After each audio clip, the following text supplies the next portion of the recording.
Okay, so today, Where should we put it? Here? yeah, Perfect. okay. Yeah, so today, guys, we're talking about the law of attraction. And, I'm just going to be the first one to say, like, right now, I'm acting as if, like, I've made the switch. I'm acting as if my dreams have already come true. It's 2025. It's December 31st. One more day. Right now, it's December 31st, 2025. We are in 2025 We're now. already there. Yeah, we are already now in the mindset. It's 2025 and our dreams have come true, right? So we are acting as if, all the dreams have come true. So let me tell you about my dreams. Okay, tell me. So, I have already, been visiting like the Philippines because You want to go to the Philippines? Yes, Oh like, my but I gosh. have already, my dream have come true. We are So you in went to the 2025. Philippines already? I've Okay. already been to the Philippines. Okay. And it was such a wonderful experience. And I feel so relaxed coming back from this holiday. Okay. And, just seeing the blue waters, like everything. Hi. So today we were talking about manifesting and creating your dreams and living like your dreams have already happened in 2025. Yeah. And Monica is telling me, acting like today is December 31st of 2025 and it's already happened. Yes. So for her, it's going to the Philippines. What about y'all? What are you guys' like goals for 2025? What have you done? It has happened Yes, already. That has already happened. It has already happened. We are getting delusional here. Full scale Delulu. Full scale Delulu, as it should be. Yes. When you're living as if your dreams have already come true. Yes. And, that's the mindset. That's the winning mindset. And I think once you start living in that, it does take a lot of bit. If you listen to like somebody like, let's say, what's his name? Joe Dispenza, he straight up tells you, like, it's about being delusional a little bit because your reality right now doesn't match it, but you're living as if it's already happened. Exactly. It's already happened. Happy New Year's, guys. Hi, and Mike hi. Livia. Hello, Hi. Happy New Year. Hi, guys. Happy New Year. Today we are going all the way. Like our dreams have already happened. Raphael Getlin, we already remember you. Today you're not getting in any fight with anybody. Stay out of trouble, Raphael. What you want for the new year, next year? So we're talking about manifesting and living as if your dreams have already happened. Yeah. Today.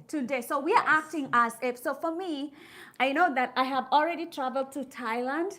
My dream vacation, and I have had a beautiful experience. It's December 31st, 2025, and I have had such a beautiful year, and I'm thinking about buying my mansion. Ooh. Yes. Where do you want your mansion? How does it look like? Oh my goodness. It sits on the Peak Coast Highway. Oh, on the PCH? On the PCH. Oh my gosh. I can see the ocean. Oh my gosh. Happy New Year's, guys. So she's in her mansion. It's on the PCH. She's hearing the water outside. Yeah. It's December 31st. She's like, I've done it. I've done it. I've done it. Yeah, tell us, what have you done? What have you done for that year, 2025? Yes. And what do you want? And what do you want? Yeah. Yes. And you're living as if it's already happened, and you're so grateful for it. Raphael said, you are my strength, my soul, my everything. Raphael, you're a romantic, okay? What do you want for next year? And Shadow E, what do you want for next year? Tell us. So you see yourself going on beautiful vacations, having your mansion, living really nice. It's already from happened. Switzerland. And it's Ooh. already It's happened. already happened. It's already happened because I'm living as if it's already happened. And I have seen it in my mind, in my vision. It has already happened. And I'm super grateful for it. Yes. My channel has grown too much. My really has. My channel has grown, and I'm loving it. I'm loving it. So December 31st, 2025, where do you see your channel? Oh, my channel has like over 1 million subscribers. Ooh, Hands down. 1 million. Okay. Yes. Yeah, we're growing. I'm telling you, we're growing. My goal to Team Modest. Switzerland is also on my bucket list. Switzerland's cold. It's freezing. Oh, wow. But I definitely want to go during the summertime when it's beautiful and warm and book it out of there. And for me, for my YouTube channel, I see myself having 100,000 subscribers. Nice. Yes, and our live streams having maybe like 300 or 400 people every time. Yeah. I love it, love it, love it. So Raphael, it's December 2025. 2025. We are just going all the way 1 year from now.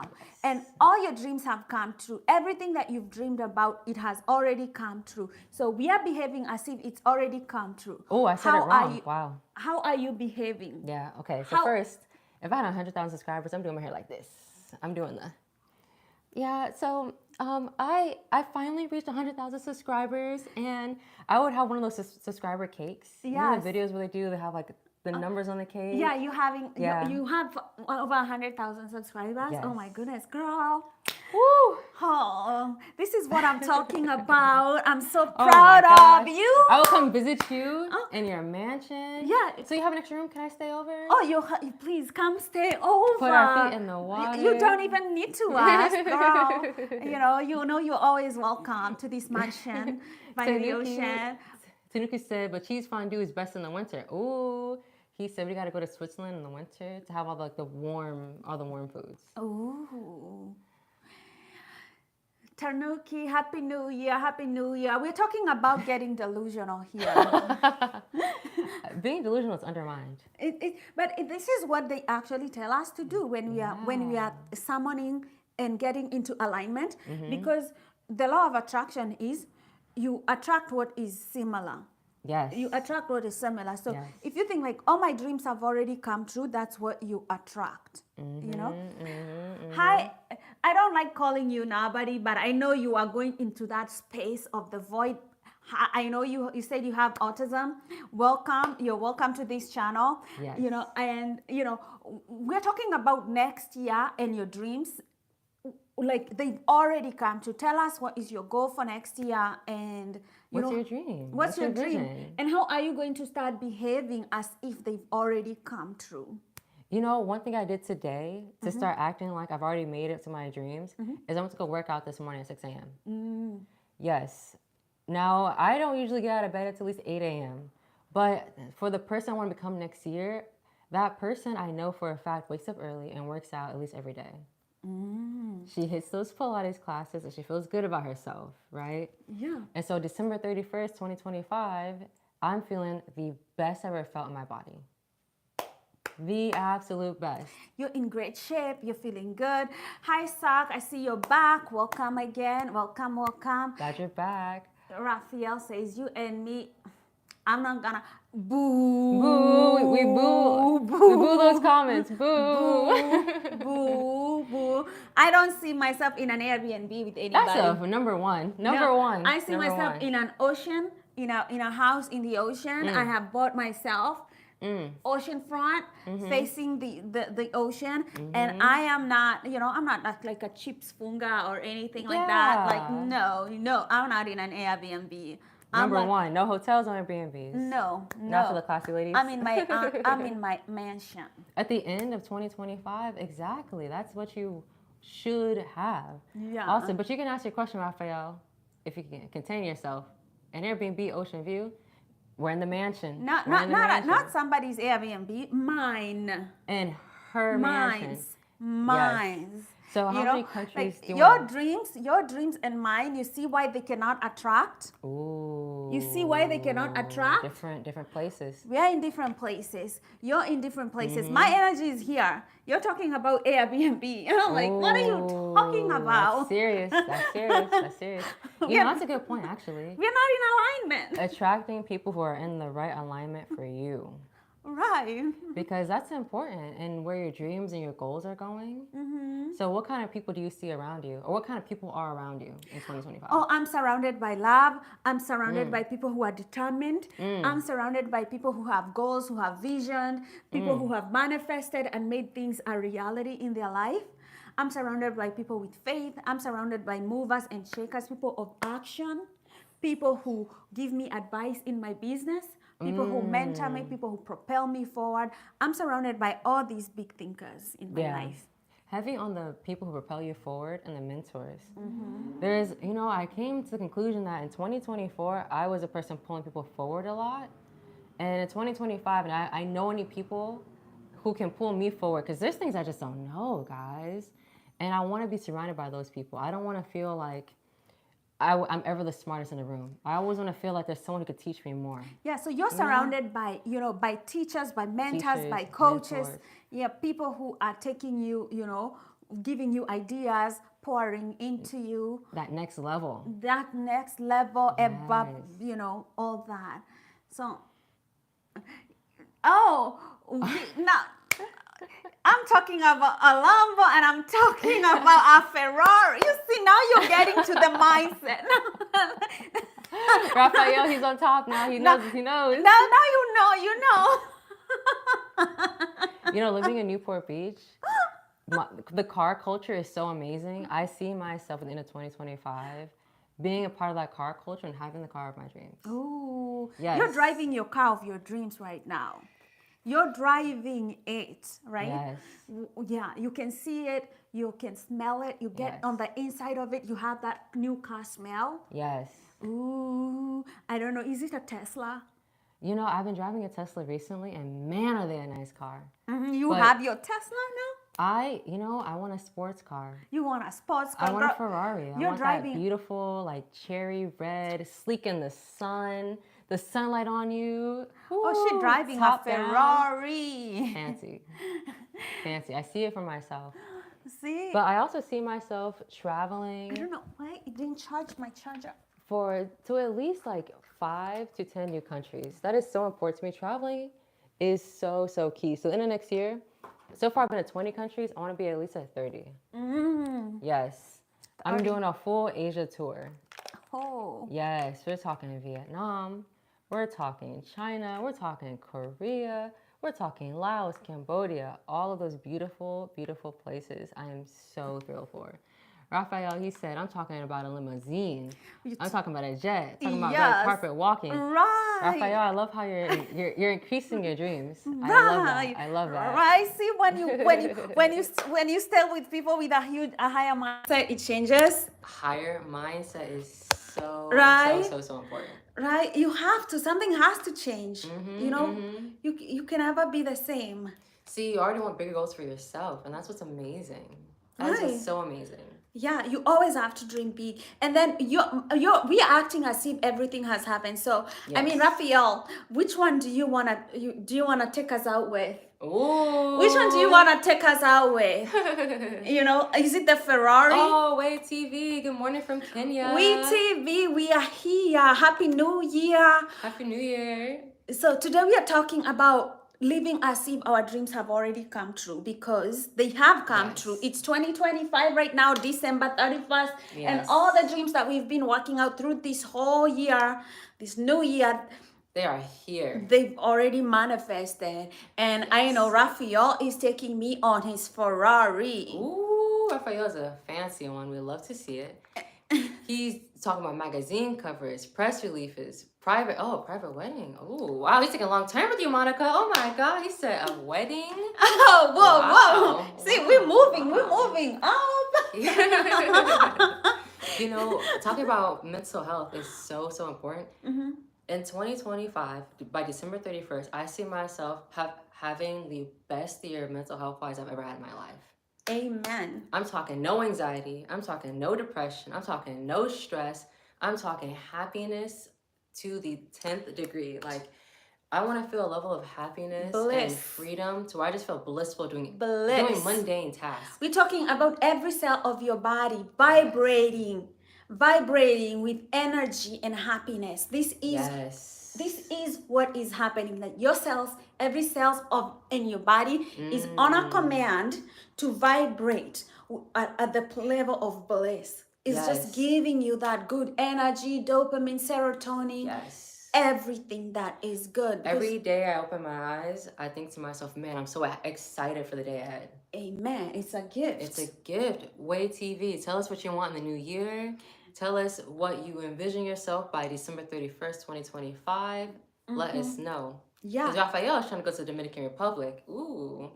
Raphael, you're already there in the Dominican Republic. You visited it. You can Yes. smell how it's nice to be in the Dominican Republic. The beautiful island. It's beautiful. You are loving it. You know, It's it has warm. already come true. Right here. It has already come Oh, true. Raphael's talking paparazzi. I'm thinking you said paparazzi. Okay, we're getting really, really glamorous with it. Yeah, we are getting glamorous. We are being delusional here, guys. This, if you come to this channel right now, we're becoming delusional. We are imagining it's 2025, Yes. December 31st, and all the dreams that we have been working hard about and manifesting, Yes. they've already come true. So we are acting as if our dreams have already come true. We are here. We are here in that moment, and we are celebrating the success The of our success. dreams, because the law of attraction says that like attracts like. Yes. Right? Yes. So that winning mindset attracts that winning mindset, and we have to start off as winners right now. right now, You know- before 2025 starts. Yes. We are imagining ourselves there. We already taking ourselves. We can Yes. breathe. We can smell the success. We can smell the people that we want to surround us. I'm feeling it. We are there. We are there. You know? So Way TV said 2025 is in God's hand. Your greatest investment in life should be your health.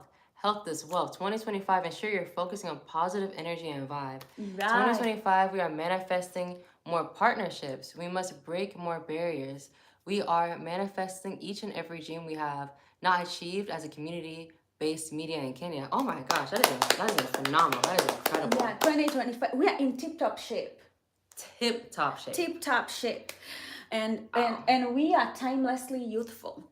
Oh my God, where you have that like classic, always beautiful look. Yeah, yeah. Where you feel like, when you look at someone and you feel refreshed and restored. Yeah, we're getting younger and younger. Yes, Healthier yes. and healthier.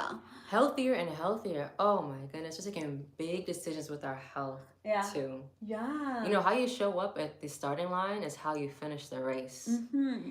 And health is number one. Every year people say, I want to be healthier, I want to get in shape. But what about your health is out of shape? You know, Yeah. you got to start by identifying what actually needs to change. Yeah, yeah. Right? Because how are you going to fix it if you don't know? Yeah. If you have this like broad, overarching, I want to be more fit. Like, no. Yeah. Do you want to wake up and make better food choices? Mm-hmm. Do you want to make better choices than what you see on TV? Yes. What media you're consuming? Like 2024, I made some of the best health choices I've ever made. Oh, I told you about Yes. it, right? I went and did an iron panel and checked my iron levels, yes. and I realized I was anemic. Yes. I realized I was anemic, and I started having blood iron infusions, you know, and I feel healthier. I feel alive, you know. I just started feeling like alive and alive again, and because I had obviously told myself I am in tip-top shape, you know, and telling myself, like, in my mind, I have energy, I live with gratitude and all this. However, God, the universe, led me to realize that I was anemic and then do something about my health.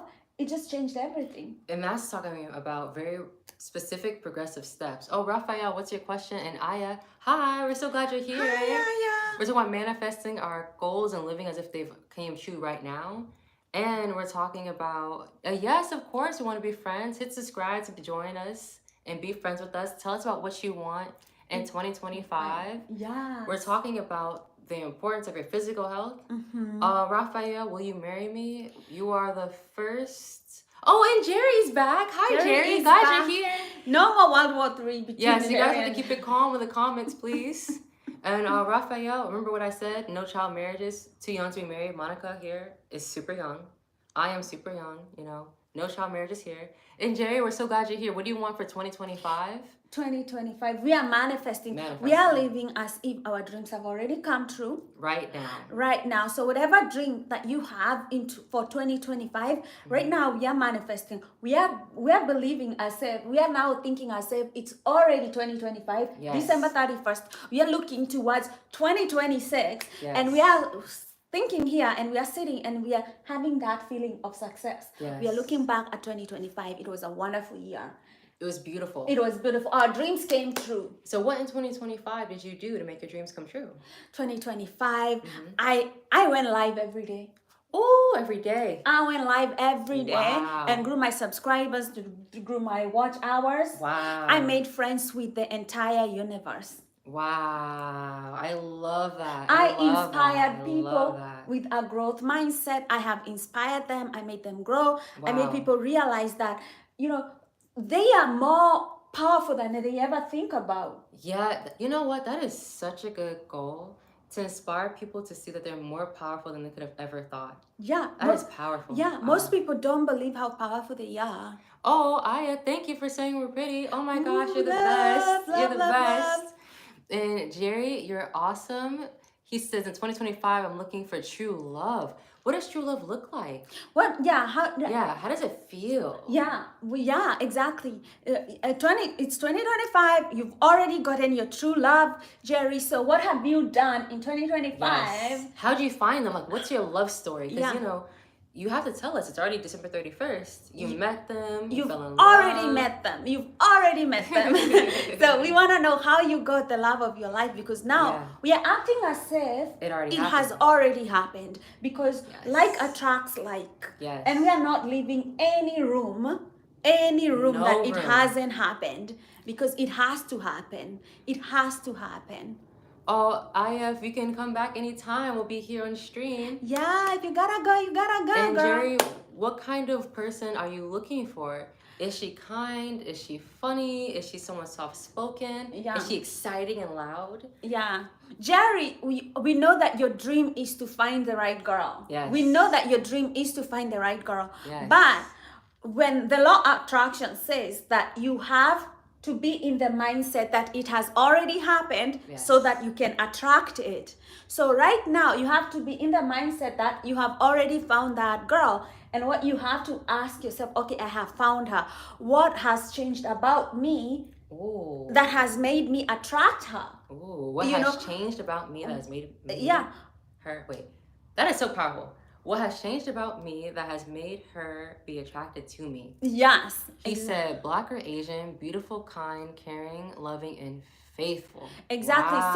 So you must have become beautiful and kind, loving, caring, and And faithful. faithful for you to attract that person that you want. There's a saying that goes, if you want an angel, create heaven for her. Yeah.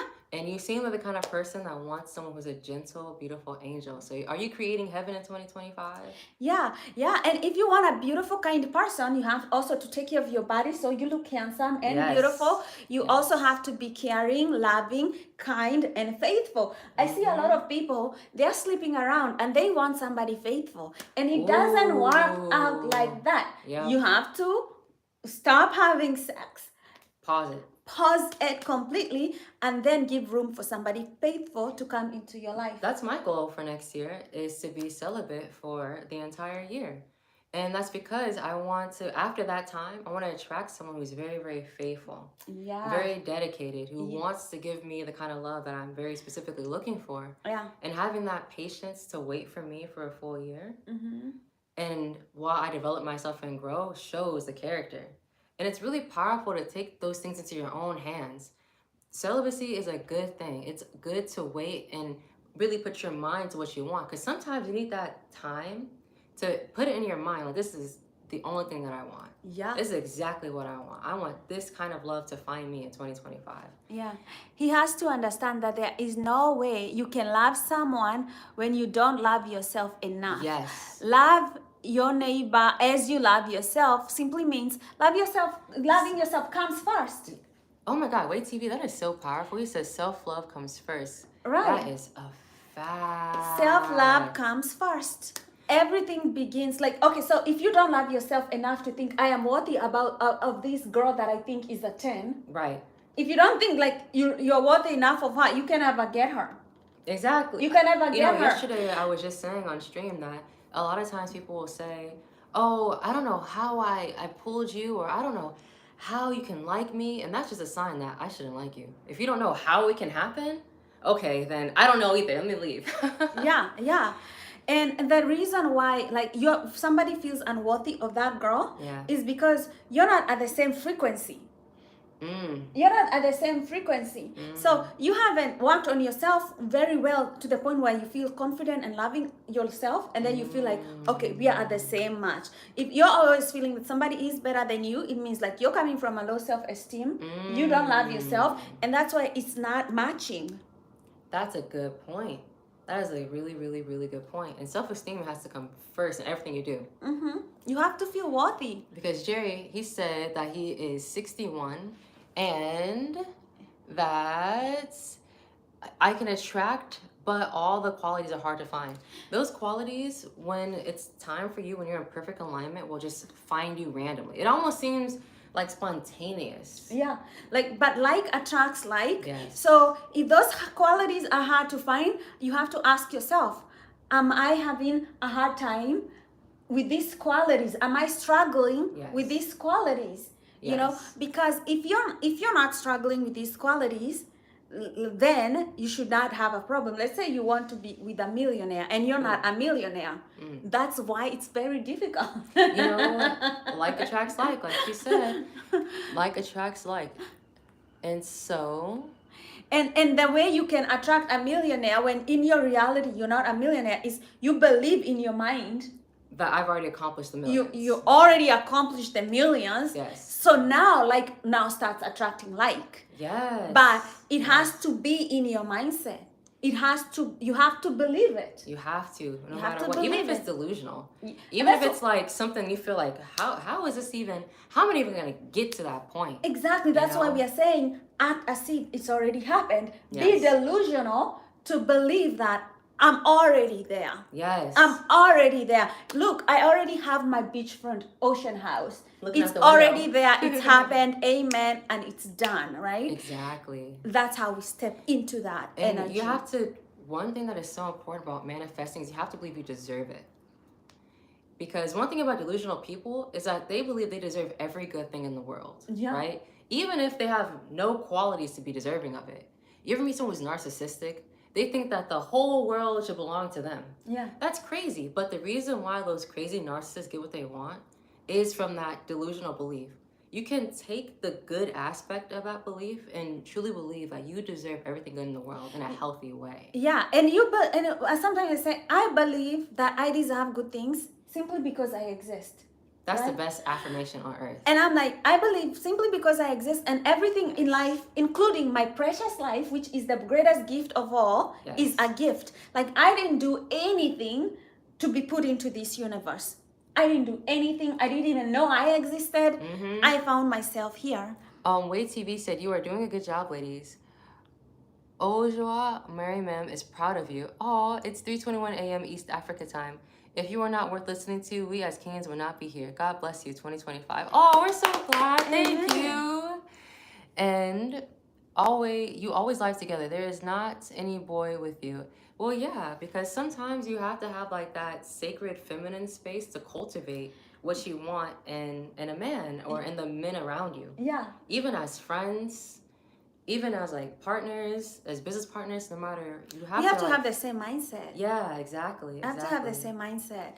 And the reason that we are working together is because we have the same mindset. Like attracts like, you know. And in 2025, you know, I know that I have already attracted so many like-minded business people. Yes. In my mind, it has already happened. Yes. It has already happened. And they respect me, my business acumen. They encourage me. We work together. And that is it. And they also believe, like, man, Monica, she's the best at what she does. Yes. You ever think about the mindset that's being directed towards you? Next year, I want so many people to think about my business like, wow, Shy's Solo Travels is the absolute best tour I've ever been on. Yes. I want everyone who joins, they'll think to themselves, I would have never done this if I hadn't gone on this tour. Yeah. I would have never felt this excited, this energized, met these people if I hadn't joined this tour. Yeah, and I have never seen a director of a tour that's so dedicated, loving, committed, keeps you safe. I love this. Like, not only do I love traveling, but I love people and I love building communities. Yes. And so I feel like I've reached my ikigai. I think that's the right term. What? Where you mix what you love, what the world needs, and what you're good at all together. Yes. And then go from there. Yes. For the first time, you know, that's the reason why I believe my manifestations for next year are going to come true. Because I've gotten to this point where like I know what I love, I know what I want to do, I know my direction. Yes, alignment. Just finally in alignment. You know, you gotta ask yourselves, are you in alignment right now? And if not, how can you get there? Hi, Frank. Jinx. Nice to see you again. Nice to see you again. Studio with Fun said, you both not interested in boyfriend? Not until like next year. Listen, y'all, I'm very young. I'm 25. Dating when you're 25, that's my excuse for everything now, just being young. You know, like a lot of people are in a fight to Yes. kind of like get into a relationship Yes. to prove like, oh, I am in a relationship. I am what? I am here. I'm here. I'm here. But what I believe is that, you know, relationships, they are divine. What is meant to be will be. All I need to do is to make sure that I am in alignment with the Yes. frequency. That's all I have to do. Like align myself with the frequency. Yes. And I don't control the time. Yes. I don't control the timing of things. That's what's so important, is to realize the timing of things is key. Yeah. So like Jerry, he said here, but a great person is worth more than money. And he said, but you women can have anyone you want. I don't think it's so much about the variety of choices or just anyone. It's about having the very specific one. Yeah. Because it's not good to want everything. Yeah. You ever go to a restaurant that has like a really long menu? Yeah. Just so many options on the menu, but you're looking for a very specific taste that you're hungry for? Yeah. Like your body might need iron, protein, calcium, but you're looking for a bag of chips to eat on the menu? Yeah. That's why it's not good to just want anyone. You want the very specific one who's Yeah. aligned with your dreams. And I know this girl, she was married, she was getting married, right? And then towards almost close to the wedding, the man called off the wedding, met somebody else, married somebody else, right? And so she was like, oh my goodness, how could this happen? How could this happen? And then she didn't know that the guy that God had planned for her was 100 times better. 100 times better.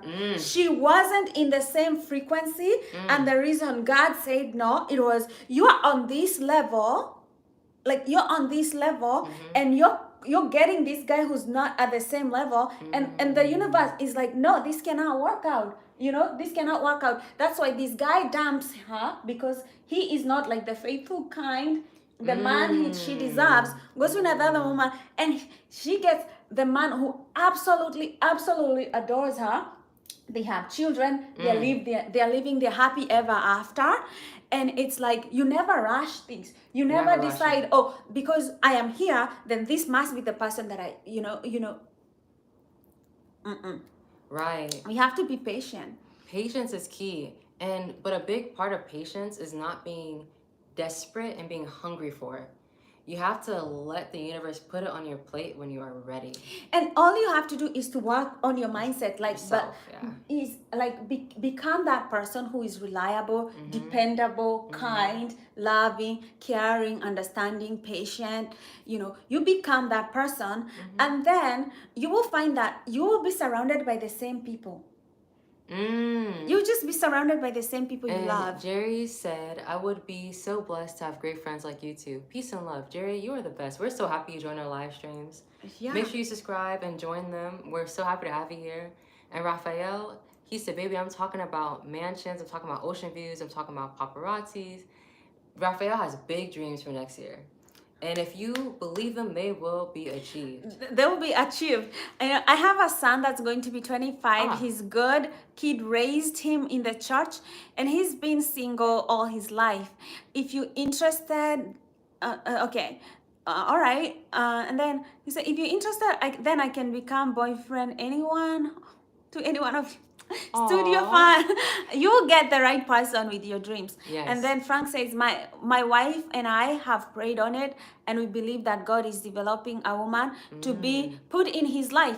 That's it. He's a great person. He's a great person. And maybe raising he's well. been 25 years single because he's being saved for the right person, not because he had needed that time to Exactly. Because man, if you're 25, you've been single this whole time, that means you saved yourself a world of issues and problems and the wrong people. God is preserving him. Preserving and protecting. Preserving and protecting him. Yes. And when his time is ready, he makes the right woman see him and Yes. visible. It's like sometimes God is hiding you. He's hiding you from the enemies of your destiny, and you're like, why is nobody seeing me? Why is nobody seeing me? And it's like when the right time comes, he The he- right eyes will see. the right eyes see him, and they see him, and there is nothing you can do. Let me get my light Oh, going on. yeah. And also, if you raised him to be someone who's a good person and filled with kindness and love, that means that he's unique and he's special and he's someone that has to be cared for carefully. You know, not a lot of people are taught how to care for someone carefully. And especially when they're young. I'm 25, and most 25-year-olds don't know how to be gentle and sensitive with someone's heart. You know, and that takes time to learn. So the person for him would have all those qualities that will really help and he needs. So Frank said, my son has been an officer cadet for the city of Glendora since he was 17. Wow. He is now 25, on the bridge of becoming San Bernardino County Sheriff. Oh, that's amazing. Wow. He also has a 4-year degree, graduated from APU. Wow, that's really amazing. Yeah. So Frank's son, he's been an officer cadet for Glendora since he was 17, and he's gonna become a San Bernardino County Sheriff. Now he's 25. You see, he's That's manifesting. amazing. That's amazing. Everything he's worked hard for Yeah. is manifesting. And that relationship is on its way. You know, it's on its way. There is no way. Like, God always gets it right at the right time. Like, the problem is that we start doubting and we start rushing, and then we start making mistakes because we didn't trust. Not trusting. So this year I'm also working on patience.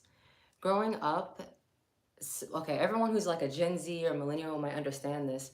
We grew up in a very fast-paced society where we expect everything to happen for us right now. We want love right now. We want affection right now. We want the exact right person right now and all the money in the world right now. Yeah.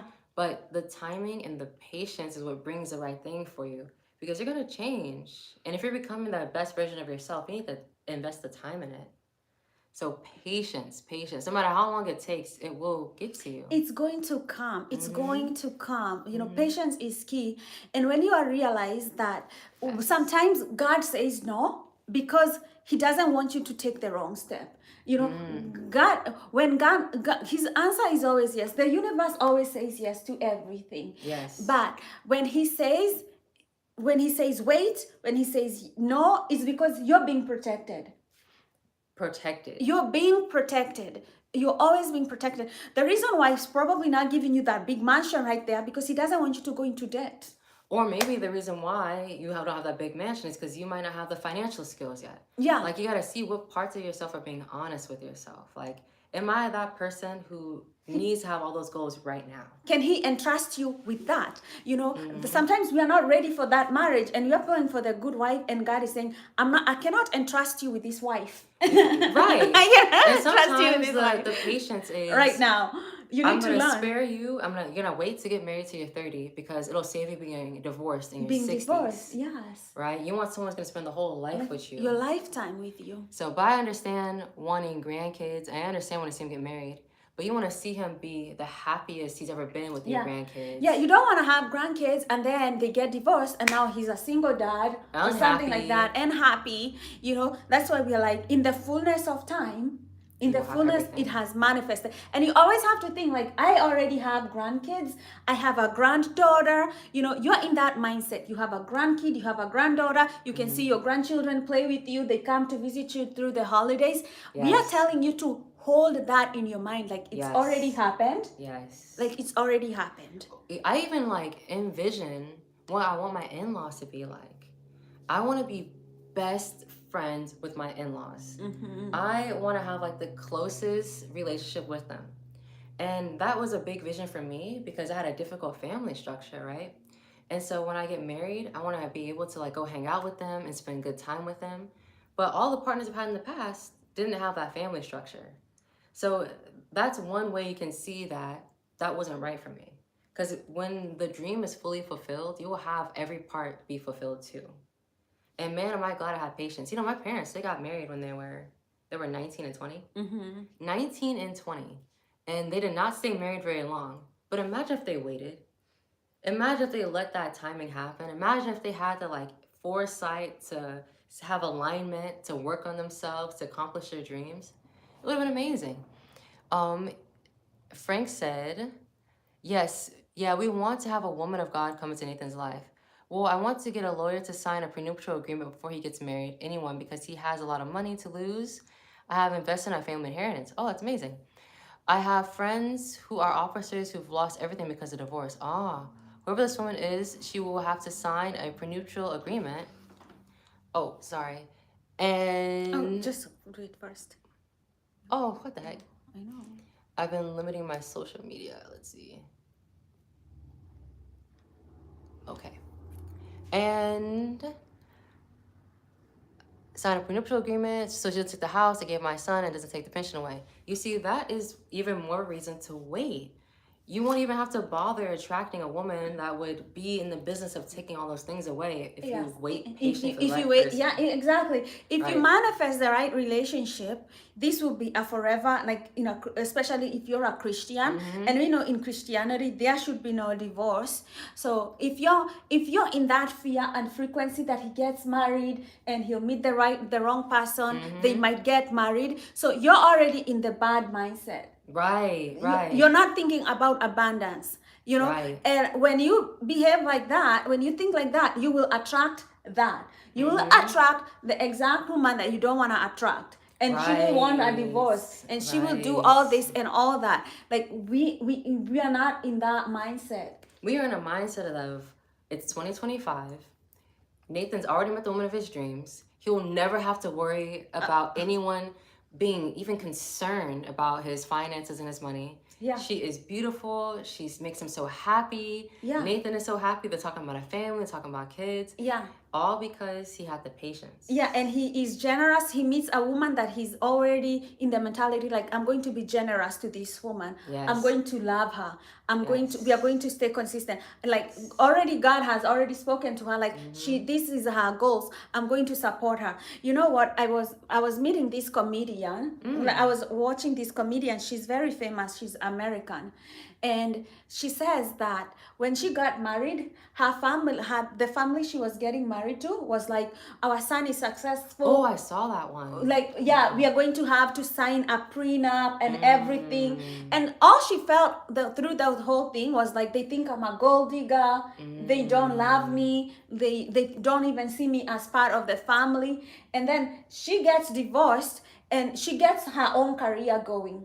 So she had a lot of money. She had a lot of money, way more than the son, because she just became like famous. Everybody loves her. And then she divorced him, and she was like, they had me do all these things because they thought I was a gold digger.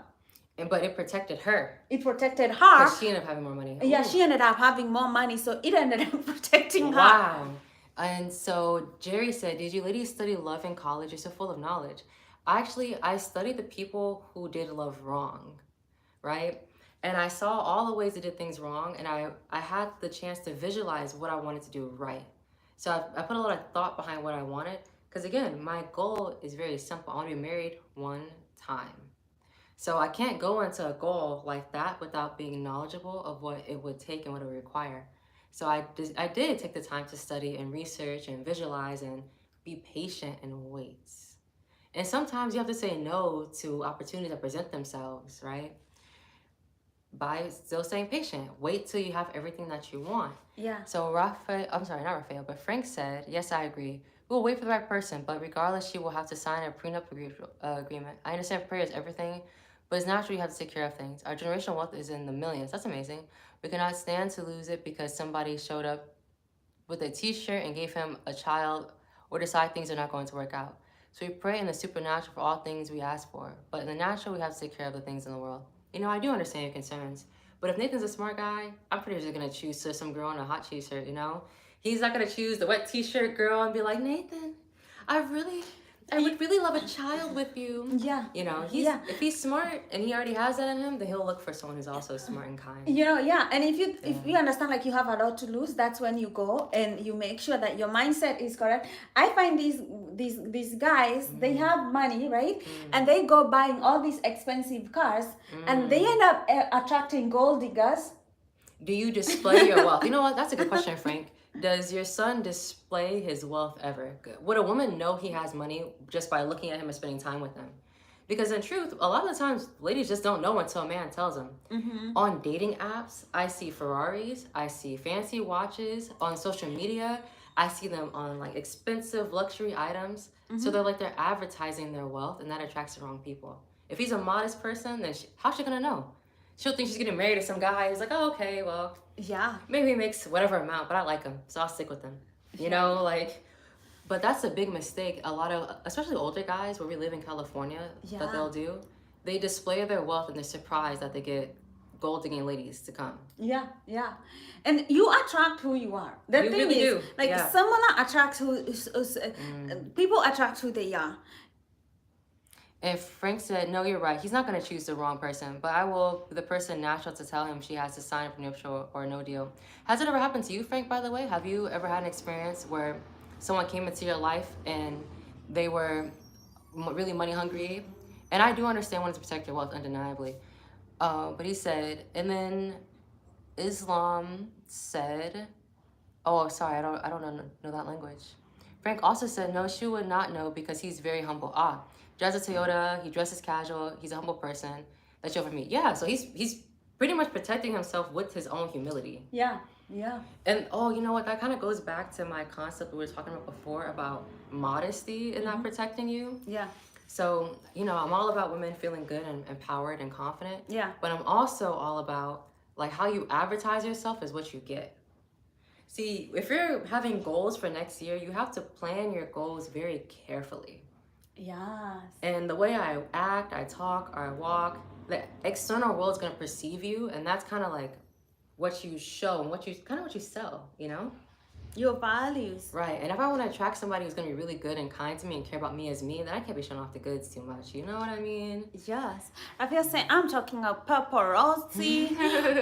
I'm talking about mansion, ocean view. I'm talking about private wedding. I'm talking about limousine. I'm talking about writing about jet flying, talking about magazine covers. I mean, I love that. I mean, and you have the energy for it, you know, and I like the energy. Like you sound happy, you're determined. Let me tell you, I tell people to be audacious when it comes to dreaming. You know, be audacious, dare to dream, dare, because a lot of people don't know what stuff they're made of, and a lot of people don't know their power.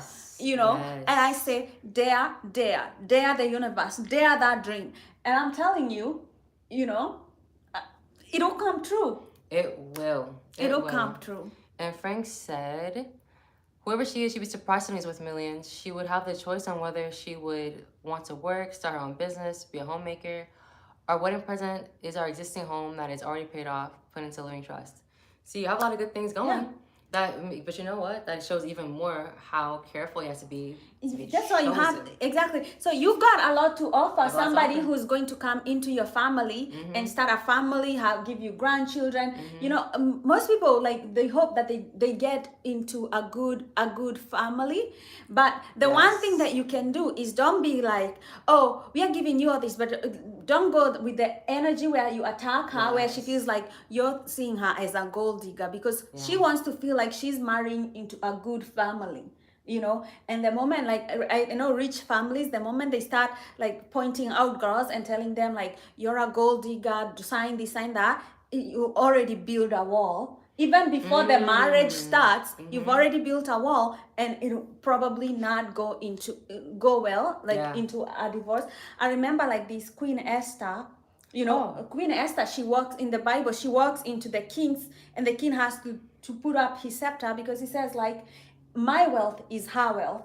You know, I would give her everything. So like, why would I even risk her life or do anything? So when you're getting into a marriage and you're like, this woman, you know, that's how a woman feels truly loved and valued. Like when she feels like her man would give anything to have her live well, you know, and it's putting in her mind. So that's the thing. Like, prenups are good, they protect you, but they might also, if handled the wrong way, it can be very divisive. It can be very divisive. I think if you bring up the conversation and they're immediately defensive, then you know, okay, maybe it's something up. But if you bring up the conversation and she's like, oh, all right, what are you talking about? Let's hear what's going on. Yeah. Because sometimes it's literally the test you're talking about is just how well do they respect your boundaries. Yeah, and also like if I was to sign a prenup, right, and somebody says, okay, we have this money we have to protect, blah blah blah. Oh, Jerry said it right. You have to survive as good friends before you survive in love.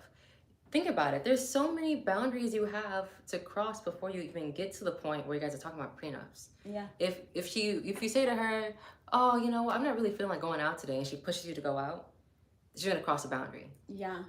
All the small boundaries lead up to that point. So if you're already at the prenup signing and you're feeling unsure after they've got engaged, after they've decided they've dated for years, and you still feel concerned, that's how you know there's a lot of red flags being skipped.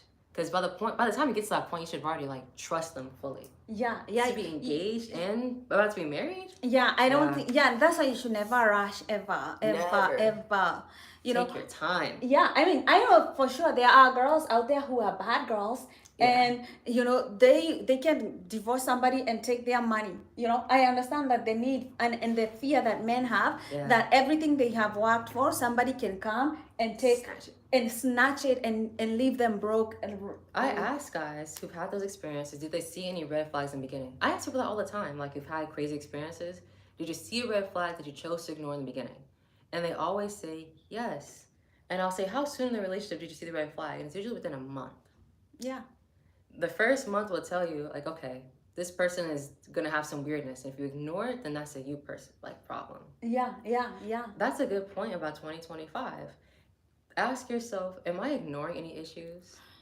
Yeah, people be like, they want to marry somebody, they've not gone and meet their parents and seen their background, see what kind of a person, a family this person is coming from, you know, if they have any trauma issues they haven't worked out, you know, they want to be like, oh, this person looks beautiful, let me ignore every red flag because I trust the pretty face. And men fall for that all the time. And sometimes, like, a lot of people I've noticed, they're desperate, they're lonely, they're really yearning, they have like a hole they're trying to fill in themselves. Yeah.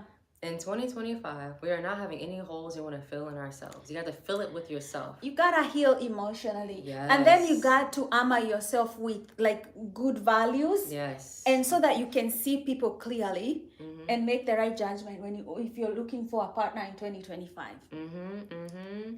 And a lot of people are not godly and they are not holy and they don't have a clean mindset and they don't have the best interest in you. So I find like a lot of men who are looking to use a woman definitely get a woman who's using them, and it's good.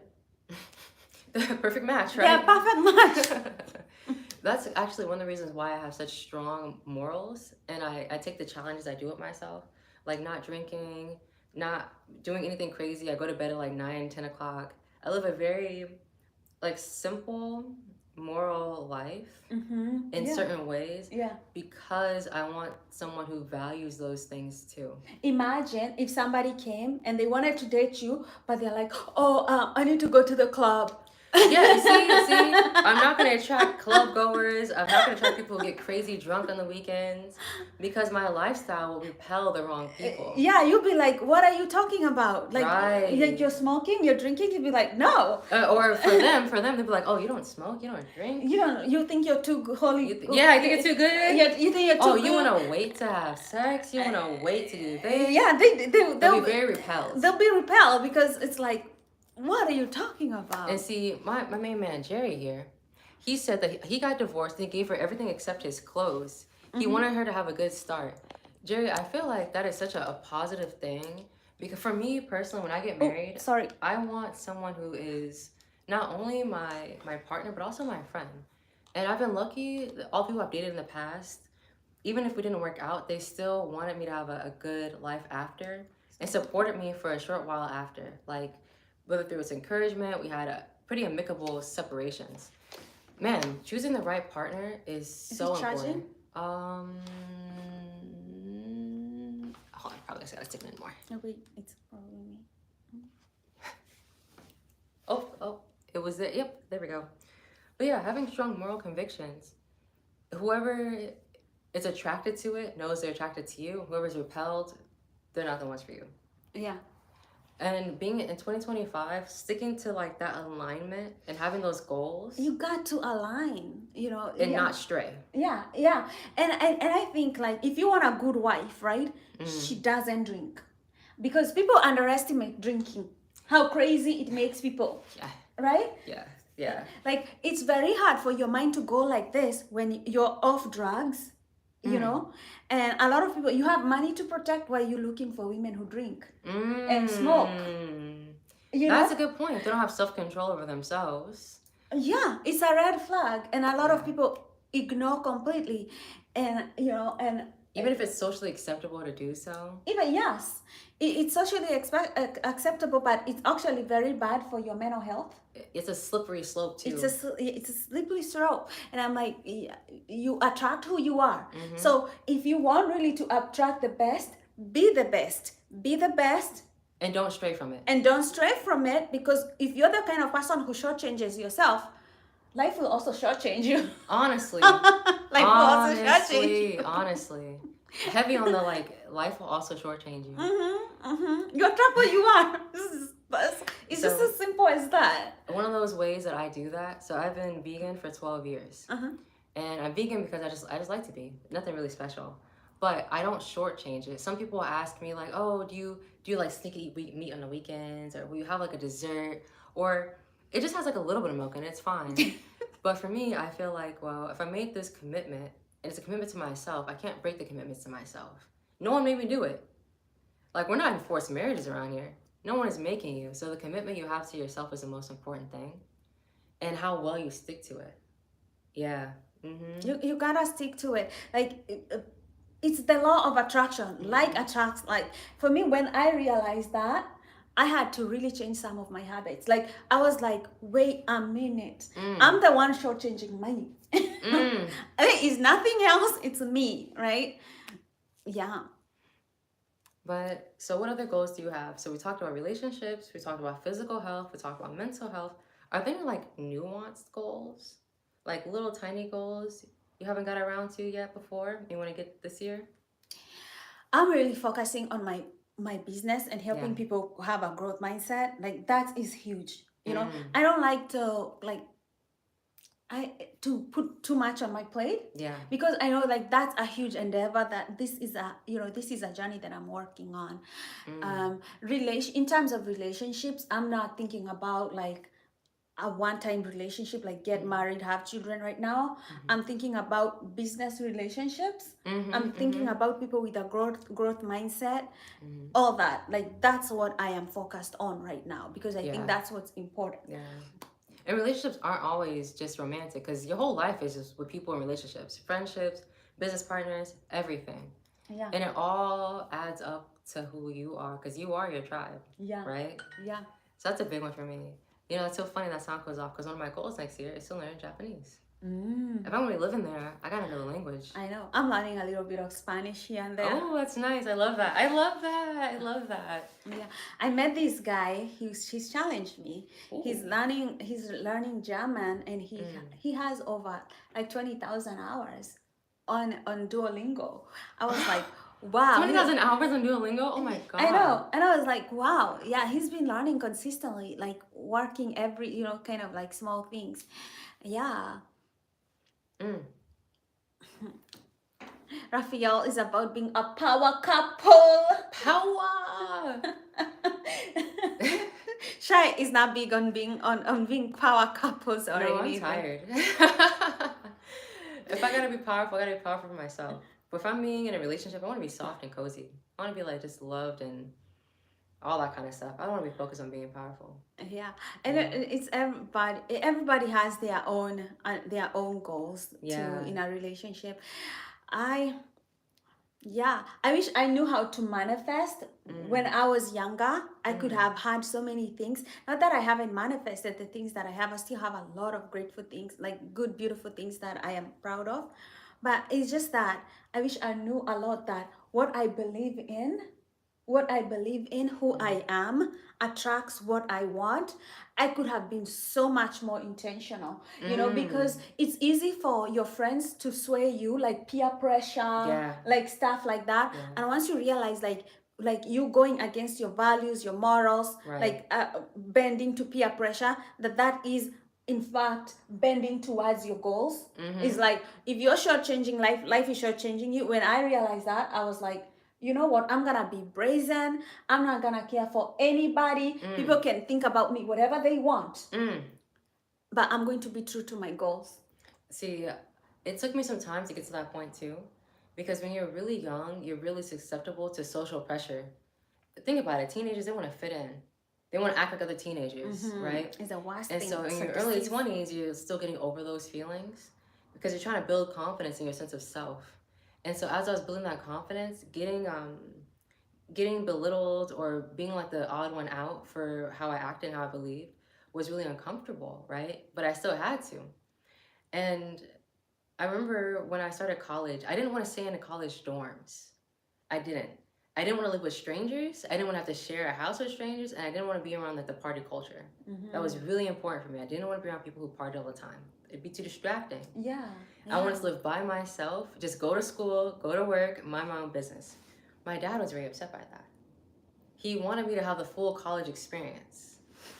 And so to him, even your parents can be like the people who sabotage you. Like, so it's such, you know, it's unbelievable. Like your dad is like, have the whole college experience, go party, drink. He had like, I think he had the right intention. He wanted me to have fun when I'm young because I can do all these things when I'm older, right? But my version of fun was different from his version of fun. Yeah. My version of fun is relaxing. I love to calm down. I love to go to a spa. I love to do anything that's gonna like relax me. Exactly, and that's kind of like why I feel like you have such beautiful qualities. You're very calm. You know, a lot of people that I meet are like on beta. You know, like always on this stress wavelength, and it's like you're able to calm. Even like on my channel, sometimes like you know, and you're always like, you know, just always calm. And Jerry said, why don't you two start a podcast? I promise it'll be the start of a great career. You know, I've heard that so many times that I'm actually strongly considering it. You have a very good podcast, like sound. Like your voice is kind of deep. Oh. Yeah, your kind of is like really good. Like I think your voice is good too because people love. Everyone I meet says she has such a beautiful accent. Yeah, that's true. Yeah, we'd be a winning duo. We'll be a winning duo. Totally agree. Let me say. So, what do you think that they feel about my son Nathan, who's very clean, doesn't smoke, wants to become a cop, is a cop? People run their direction, and women. I mean, I think he seems like he has a career. He doesn't smoke. He doesn't drink. You know, it those are like makings of somebody who has a stable mindset. Like, you know. What kind of women does Nathan like? Yeah, but what kind of women is he going after? I hear a lot of people say like, oh, I don't know why I can't get a girl, or I only get bad girls, but they might like this kind of girl that is always like bad. Because if he's into the type of girl that is really voluptuous, who goes out all the time, who drinks a lot, who likes to go party, and he's someone who's very straight and narrow, then those girls are gonna run from him. Yeah, or he's not clear about what he wants. Yes. So you have to be clear in your mind about the girl that I want. Right. How tall is she? How does she look? How does she walk? How does she smell? How does she dress? Like, it really has to be specific. What kind of morals does she have? What kind of morals does she have? You should ask him, because you'll be surprised sometimes. A lot of guys who are 25, they just want a relationship. Yeah. But don't have the specificity. Yeah. Like for me, I'm very clear. Like the guy that I get married to is a Christian, has Christian values or Christian background. I'm very sure he doesn't drink, he doesn't smoke. I don't have to fight him to go out of a bar or a club, anything like that. He's been celibate. He's not looking for women, you know, like randomly. Like, I already know this. And, you know, I'm just waiting for him to show up because I already know in my mind. For me, my future partner will have all the qualities that I've had manifested in the past. Because I've got some good qualities, but remove all the ones I don't like. But one quality I think is so important is a good emotional regulation. Really good emotional regulation, a very strong moral compass. And there's someone who lives their life by a strong set of rules that they don't stray from. Because that's so important to me. I have a very strong like belief system and rules that I follow for myself. And if they can follow rules for themselves, then I know, okay, they'll respect me. They won't like try to get me to do things I don't want to do. Really respect my boundaries. Someone who doesn't gaslight. Number one, no manipulation, no gaslighting. Yeah. So Frank said a lot of women don't want to date him because of his profession. I guess they're afraid he won't come home one day. Honestly, I mean, you'll find someone who's very willing to do so, but Yeah. it's a genuine fear. It's the Definitely same. is. I have the same fear about men who ride motorcycles. Like I just Mm. know I have the same fear about men who do motorcycles. Yeah. Well, it's a genuine okay, it's a genuine fear. It's risky, It you know. is. But I think those are the kind of jobs like you have to have like life insurance in Yeah. place.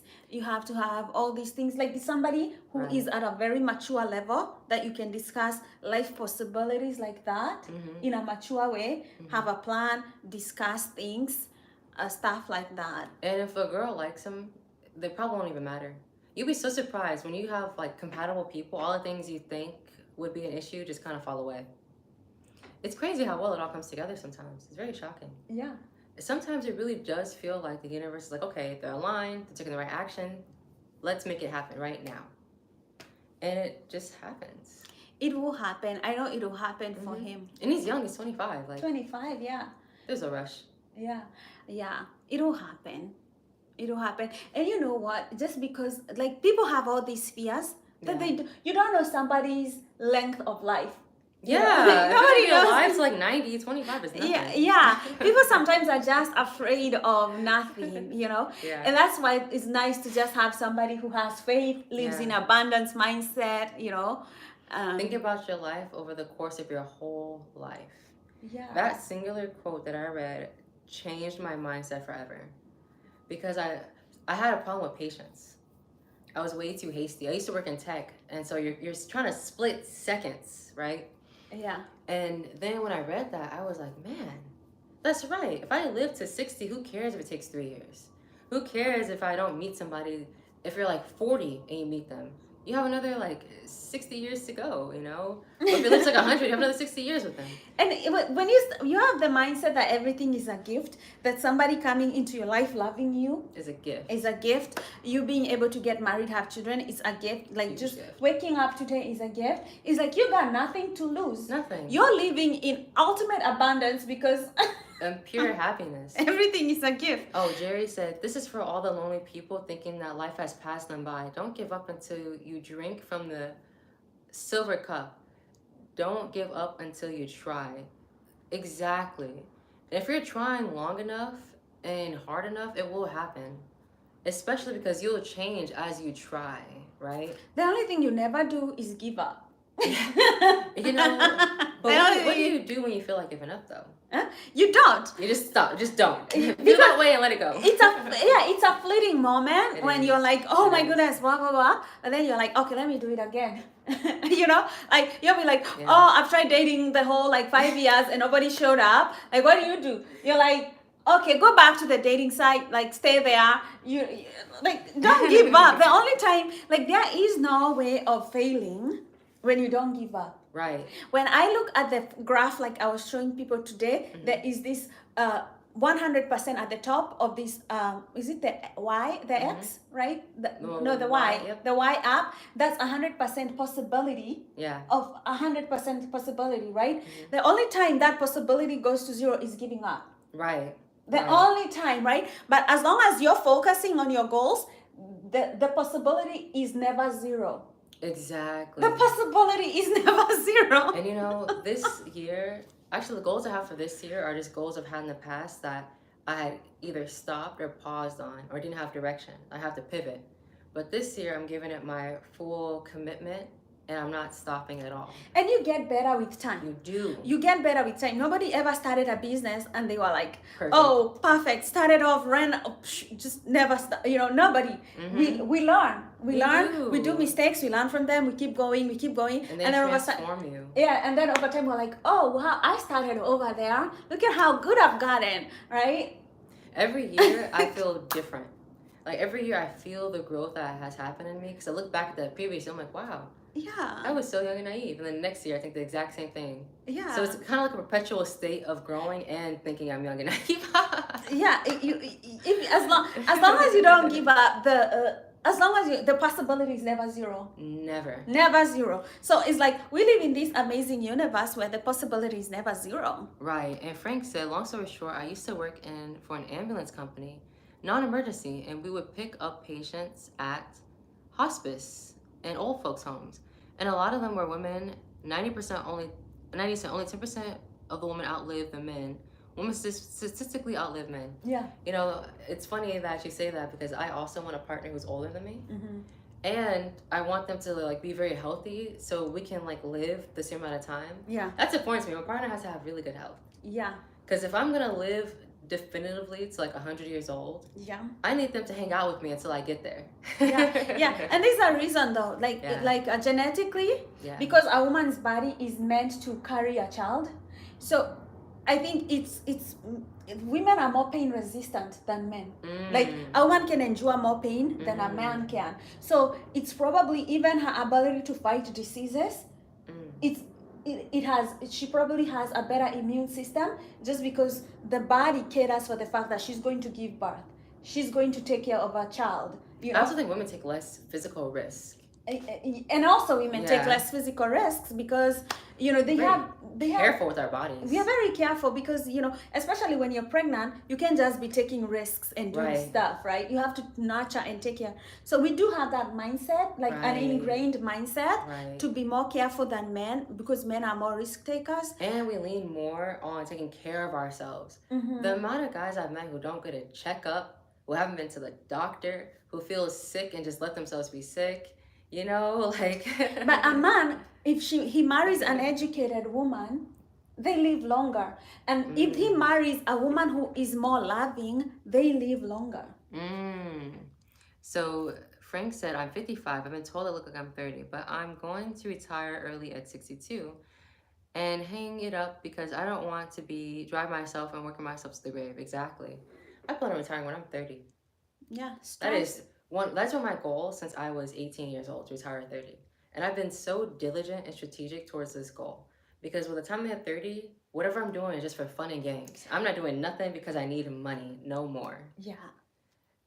Personally, I just can't imagine like being in my 40s, being in my 50s, and like have the absolute requirement to work. When I was 18, I saw my parents' friends, how wore down they were. Yeah.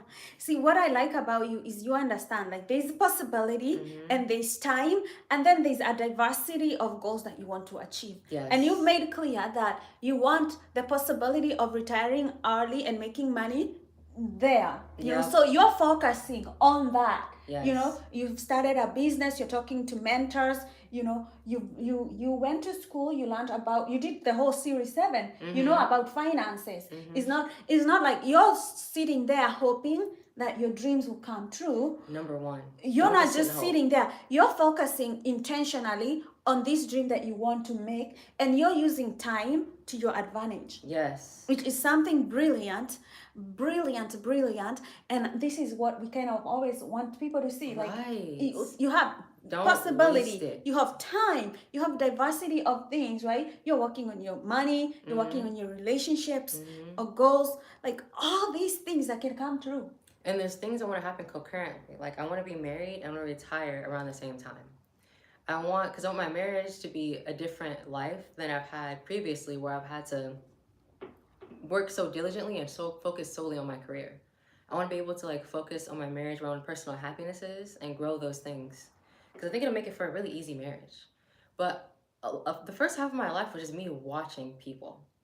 The way I would quietly observe the lives of people around me, because people talk to kids openly. Yeah. Or they talk around kids openly. And I would just listen. I would listen to their hardships, their troubles, their relationship issues, what they liked, what they didn't like about their lives. And it helped me formulate, okay, this is what I'm not going to do, this is what I am going to do. Right? Yeah. And one thing about having your goals and manifesting them is knowing what you are and aren't going to do and when. So I knew for a fact that most people lose that energy and that drive around like 35 to 40. They stop taking risks. They become a lot more afraid. It's harder to change in that like age range. Yeah, because you and it, you know what? It is the same as when you're buying stocks and bonds, right? Exactly. There's a time where you at some age you have to be more bonds oriented so that it's stable. It's stable. And Yep. that's why people stop taking risks, because Exactly. they have to think about possibility of stability. Exactly. And you think about below 30, it's You like can do you can do anything. whatever you want. Right. So I knew that this like below 30 time where I can just take any risk, do anything, and it doesn't I don't need that deep, profound stability yet. Yeah. So I'm gonna work as hard as humanly possible and take as many risks as I need to get to that point. Because then when that feeling happens naturally, I can allow it to happen. I won't feel any regrets. Yeah. Yeah. Oh, be strategic with your time, with your age, like knowing yourself, all of those things. It's so pivotal. It's so pivotal. And that's how you manifest your goals right now, is by having strategy. Yeah. Yeah. Because manifesting isn't just sitting there and like, please let it work. Like, I want it to happen for me so bad. Like, no, it's doing things. Yeah, you do it because even the Bible says like faith without actions is dead. You know, like it's good to have faith that it'll come true. It's going to come true, and you're in that mindset 100%. Like you have 100% possibility that you're focusing on your finances, you will have to become a billionaire, a trillionaire, whatever you're focusing on. It's possible. You are 100% sure that it's going to come to reality. And so when you're acting, you have the backing and the confidence that you can't fail. Acting is becoming. Yeah. The fake it till you make it thing has a lot of truth in it. Because if you want to be like a fashion designer and you don't have anything to your name, you don't have any cloth, you don't have any money, you don't have any outfits, if you go and work at a fast food job and go to Goodwill and put your little outfits together and cut them up and paste them, act it. That acting is becoming. Act like your dreams have already come true. Act it Live out. as though. You know, actually, here's a really fun You're story. that millionaire. You know, you're waking up every day and you're like, you know, I'm acting as if I have 100 million subscribers. That's how I'm acting. Exactly. Right? Hop on the live as if you have 200,000 people watching you. Exactly. Even if it's just like 2 or 3. Yes, exactly. Because, you know, this manifestation. It grows. It grows and it grows and it grows. And everyone who became something great in the beginning had this idea and they acted it out until they became it. Yeah. Yeah. And this is, you know, it's ridiculous. We don't get to live our life twice. We really don't. You got one shot. We got one shot, right? And the only way that we kind of like relive it twice is, first of all, we create it in our heads. We are we visualize it, we see, we are there, we smell success, we act like this. And then out of like a dream, because it's kind of like a dream come true, you know, it really quite literally. It's quite literally. It's a dream come true. Oh, Frank said it's funny that you said fashion designer because my mom is a retired fashion designer and my father was the largest manufacturer of men's and women's clothing in Los Angeles. See, isn't that amazing? And then Kurt Karma said, we live our lives every day. We die only once. Exactly. I like that saying though. Exactly. We die only once. It means that because you only die once, you get to try and take risks about your life. Yes. You know, it's not like, oh, I'm going, if this doesn't happen and I die, I'm not going to come back and regret and then die again. Dude, it's only once. You get a single shot at it. It's just one single shot. That's it. It can get bad. It's not that bad. Jerry says, oh, you have filled my heart with love and inspiration today. Oh, that makes it all worth it, Jerry. Thank you for coming and love listening in Yeah. and chit-chatting with us. Then this is why we live stream. Like, this is the importance and the beauty of it, because we want to spread these messages. And the messages we tell you right now is the same ones you'll hear at our 100,000 subscriber, at our 1 million subscriber goal. Yeah. Like, there is no switching up from it. Yeah. And, you know, it's so easy, too, to switch up, because what's really popular on YouTube is being overtly sexual, doing, like, pranks and stupid things. Being stupid on the internet will get you views, undeniably. And being just really provocative. There's even a girl who's cooking now who twerks while cooking and is getting tons of views, right?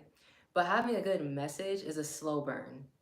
and it's not always celebrated. But no matter what, if you stick to the message you feel happiest about that Yeah. you celebrate, Yeah.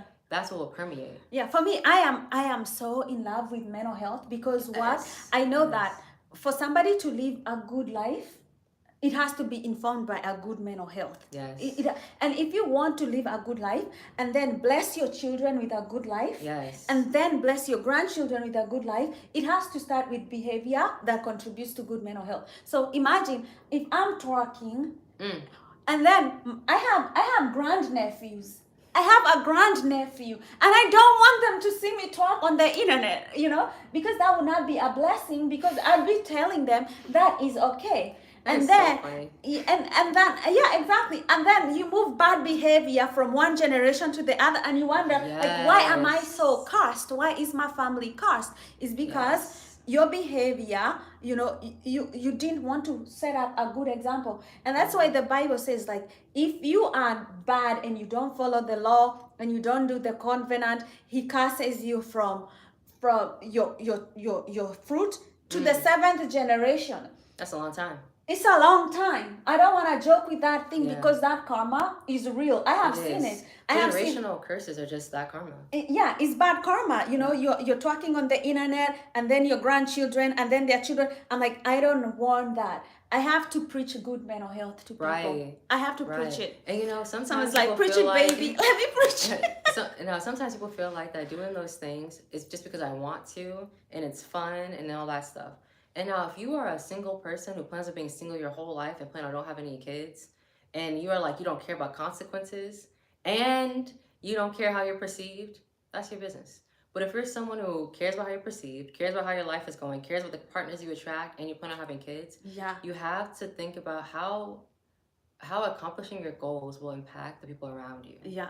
Like that girl, Lily Phillips. She went God. on the internet. Y'all heard about her? Did you hear about this girl? I just feel sorry for her. She goes on the internet. She writes for people to come and sign up because she wants to sleep with 100 men in 24 hours. 100 men in 24 hours. She does That's so crazy. She does it and then goes on the internet to become world famous about it. And she cries in her interview after. Then she's crying on the interview, and I'm like, so you've already branded yourself as a porn star, as an internet whore, for the whole of the world to see that. And from now, your face, your name, everything will be... And she's 23, so she's super young. She has her whole life to live, and she just thought the only way to start this way is just by... doing that. By just cursing myself. And anything that she does in the future will be overshadowed by this one act. But when I was thinking about her, I was thinking about, like, what was her childhood and her parents and her life like for her to get to the point where she makes that decision. Because in the interview, she says that she started on OnlyFans because she needed money to go out drinking. Alcoholism and foolish behavior goes so closely hand in hand. Like, I'm telling you, not drinking is so key because some people it's such a slippery slope with certain individuals, right? And then she starts on OnlyFans to get money to drink. And now it goes from drinking money to sleeping with 100 men. Yeah. But something in her life must have really impacted her mental health-wise, because sleeping with 100 men isn't something you do for fun. Like, she's doing that to harm herself. She doesn't love herself. And a lot of people who have, like, deep insecurities, who've experienced physical abuse, like sexual abuse, they'll go out and they'll hurt themselves because inside they feel like they deserve that hurt and they're not worthy. They'll devalue themselves, right? So when you're looking at people who are doing these crazy things for publicity, for this, for that, like, they devalue themselves because in their mind they don't think they're worth it. They're not worthy. And I think, like, Frank, you're asking, there is redemption for her if she asks for forgiveness. There is always redemption for somebody. Always. Because if you go inside yourself and see, what I have done is, I have done something wrong towards myself. And she wasn't happy if she's in an interview right after crying about it. Like, she didn't, somewhere in her heart, in her mind, her spirit did not want to do that. Yeah. Her spirit never wants to do that. No. Your soul never wants to go that low. But this is why some people don't understand. She was talking about, she was in the act of doing this, and then she started to dissociate. Dissociate. Yeah, she started to dissociate. Meaning is that she's doing this, but something about her didn't want to keep doing it. Something inside of her didn't want to keep doing, and that is like when your spirit, that's or the Holy Spirit of God is communicating to you, and it's feeling defiled because you're defiling the temple of God, you're defiling you, and the spirit doesn't want to be there to witness this act, Right. and so she starts to feel like something is dissociating. She had to take her own mind away from it. Yeah, that's a sign. I really do think that she was physically abused somewhere in her childhood or sometime in college, because people who have had good parents and good mental health will not think dissociating during sex is a good thing. Yeah, the thing is, when she keeps doing this, because I don't know if she has decided to stop, if she keeps doing this and abusing her body, she will not be able to form healthy relationships. I don't think she'll be able to have just intimacy in general. Yeah. Like, you're never going to feel good about that again. Exactly. And this is the danger. Like a lot of people think, oh, it's just innocent. I'm on OnlyFans. I'm doing this. Psychologically, mental health wise, you're doing so much spiritual damage, physical damage. Like, I'm like, how is she doing this? And she keeps doing it, but she has a very nasty attitude because she's like, next year, I'll sleep with 1,000 men. And I'm like, what did you just say? I don't even like 1,000 people. I can't remember 1,000 names. But also, she did no background check, did no age verification, did nothing to STD check, nothing.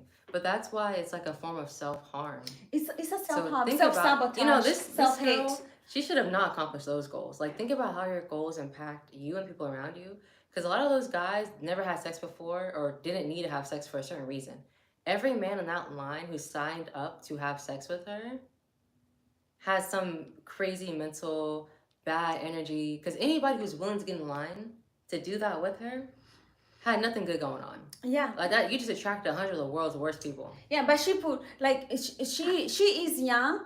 And sometimes I feel like people make mistakes because they don't know the mistakes that they are, you're making these mistakes. You obviously know it's wrong, but I think you want to understand deeply how wrong it is, and she will learn, and she will learn the hard way. I wonder if there'll ever be a day where she is like wants to change careers. Like, she wants to be, I don't know, an Olympic swimmer. You can't do anything. Like, when you do that kind of work, that is your career for life. That's like your branding. Think about, what's that girl's name? She was Pakistani. Mia Khalifa. She does like humanitarian work now or something like that, and no one knows her for that. All they know her for was her time as an actress. So crazy. Yeah, it's...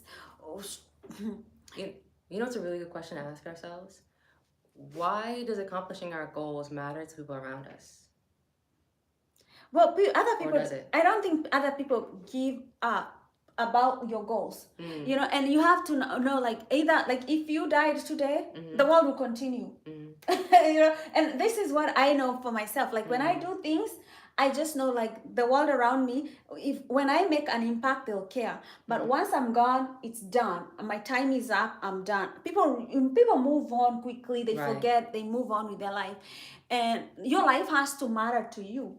Hi, Raphael. Glad you're still here. Hi, Raphael. And I was asked that question during an interview, and I had to think about it for a second, because they asked my friend first, and they asked me.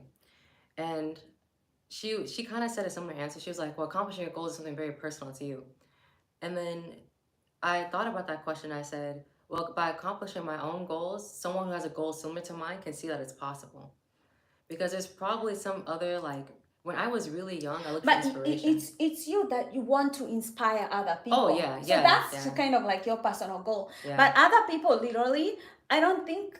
Well, there's this lady that I've been following for a long time. Her name is Jessica Abego. And she's the first Black woman to travel to every country, every state, every city. Not every city, every country, every state, and every continent in the world. And so when I was younger, I had no inspiration for women who've traveled to all these countries. So by her accomplishing her goals made me know, like, okay, I can do it. Yeah. And my, like, younger self needed to see that, to know that it was just humanly possible. Because sometimes you didn't know that it can just be done by a person.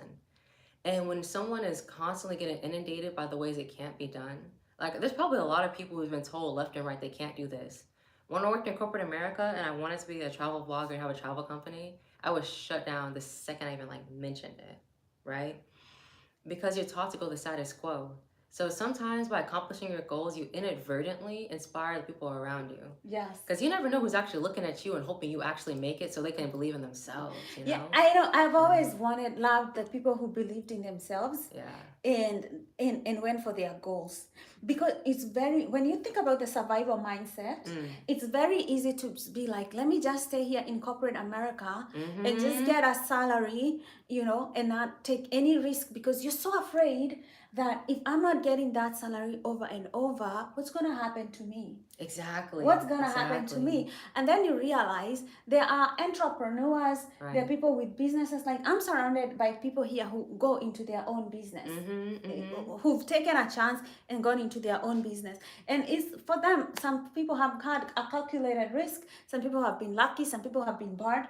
But anyway, there are people who made it that inspire me. Right. And they keep me going. And, you know, those are the ones that I look forward to. You know, those are the people who give us hope. And those are the people who encourage you the most, too. Man, it's nothing like somebody who isn't accomplishing their dreams to tear you down. People who are usually the most afraid are the ones who aren't uplifting you. And so sometimes when I hear someone who has like a dream or a goal that seems super out of reach, I don't say nothing. I let them have those dreams because they need those dreams. Maybe I don't think it's possible because I've never seen it. But I hold back my concerns because they might see it, know a way, find a way, or be the first person on earth to do it. Oh my gosh. Oh, so Frank said, when I was growing up in the garment industry, I was told you could go in the world of crime or you can go in the other world. Two choices. And which one did you choose, Frank? Did you choose to go in the world of crime or fashion? That's wild. Oh my gosh, crazy choices. Yeah, you know, it's crazy that all these people, they had dreams and they trusted the universe and God and like, you put something in me and I'm going for it and I am trusting that I'll keep focusing on it and you're gonna bless me.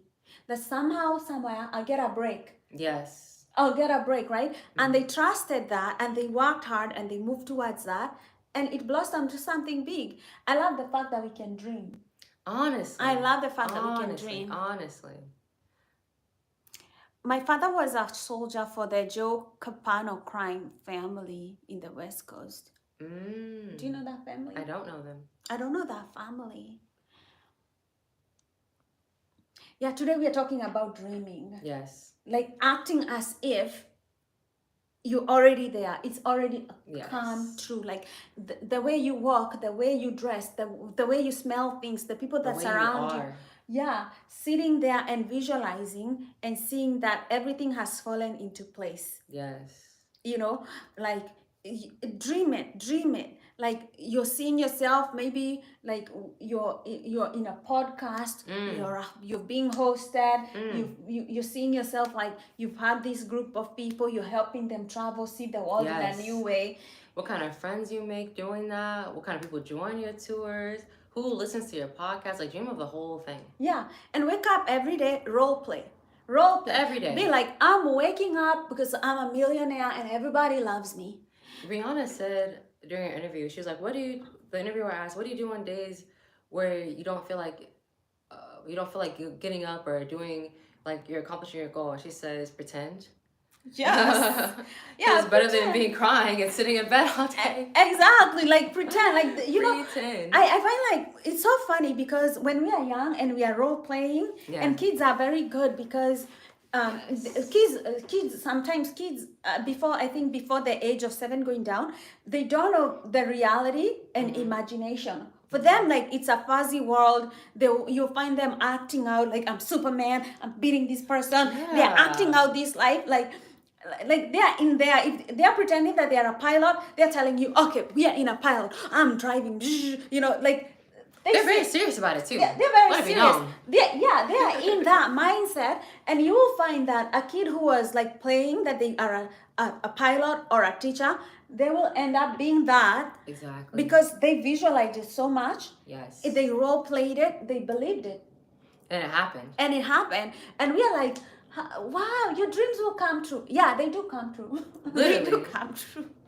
Most of the time, a lot of our dreams we have now are just dreams somewhere they were concocted when we were kids.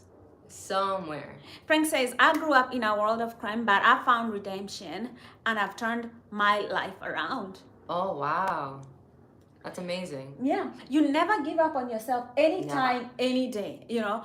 And I think there is that whole thing that I believe in the Christian faith, though, that redeeming quality.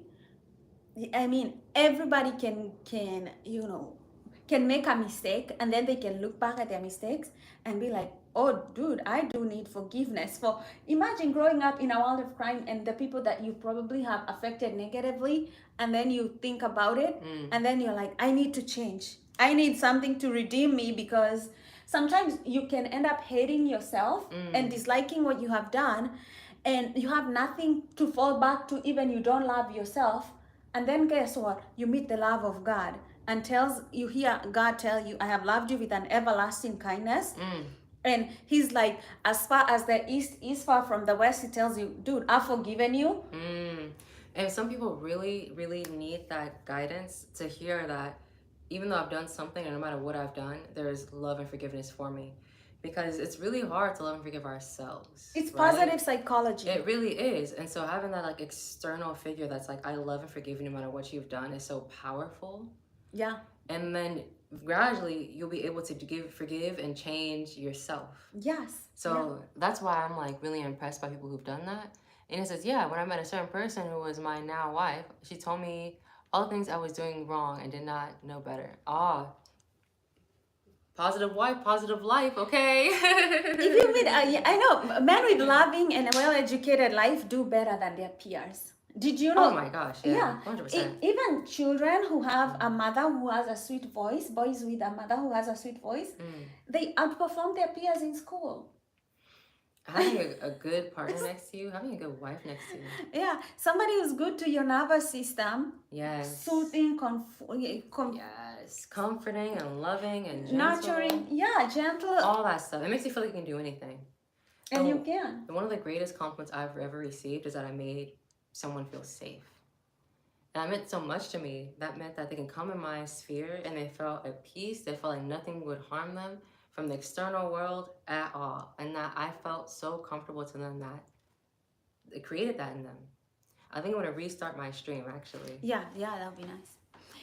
Yeah, and so we are talking about living as if your dreams have already come true. Yes. Because the law of attraction is you attract who you are. You attract what you are. Your mind attracts how, your level of consciousness attracts other similar things in your level of consciousness. Right? Exactly. And somebody, was it Einstein? Einstein said, like, you can never live beyond your consciousness. You cannot influence things beyond your level of consciousness. It's impossible. Exactly. So exactly. if you want to change something, you have to change your consciousness first, and then you change it. Ooh, Frank said, yeah, that makes sense, because my wife is a good person, and I wanted to be a good person, and she helped me, show me the way through Christ. You wanted to become a good person, and you found somebody who was going to be a good person. Yeah. But Frank, when you wanted a wife, did you feel like desperate for one? Did you feel like you had to rush and find one? Or did it just happen for you, like, naturally? Also, were you on dating apps? Like, how did you meet your wife?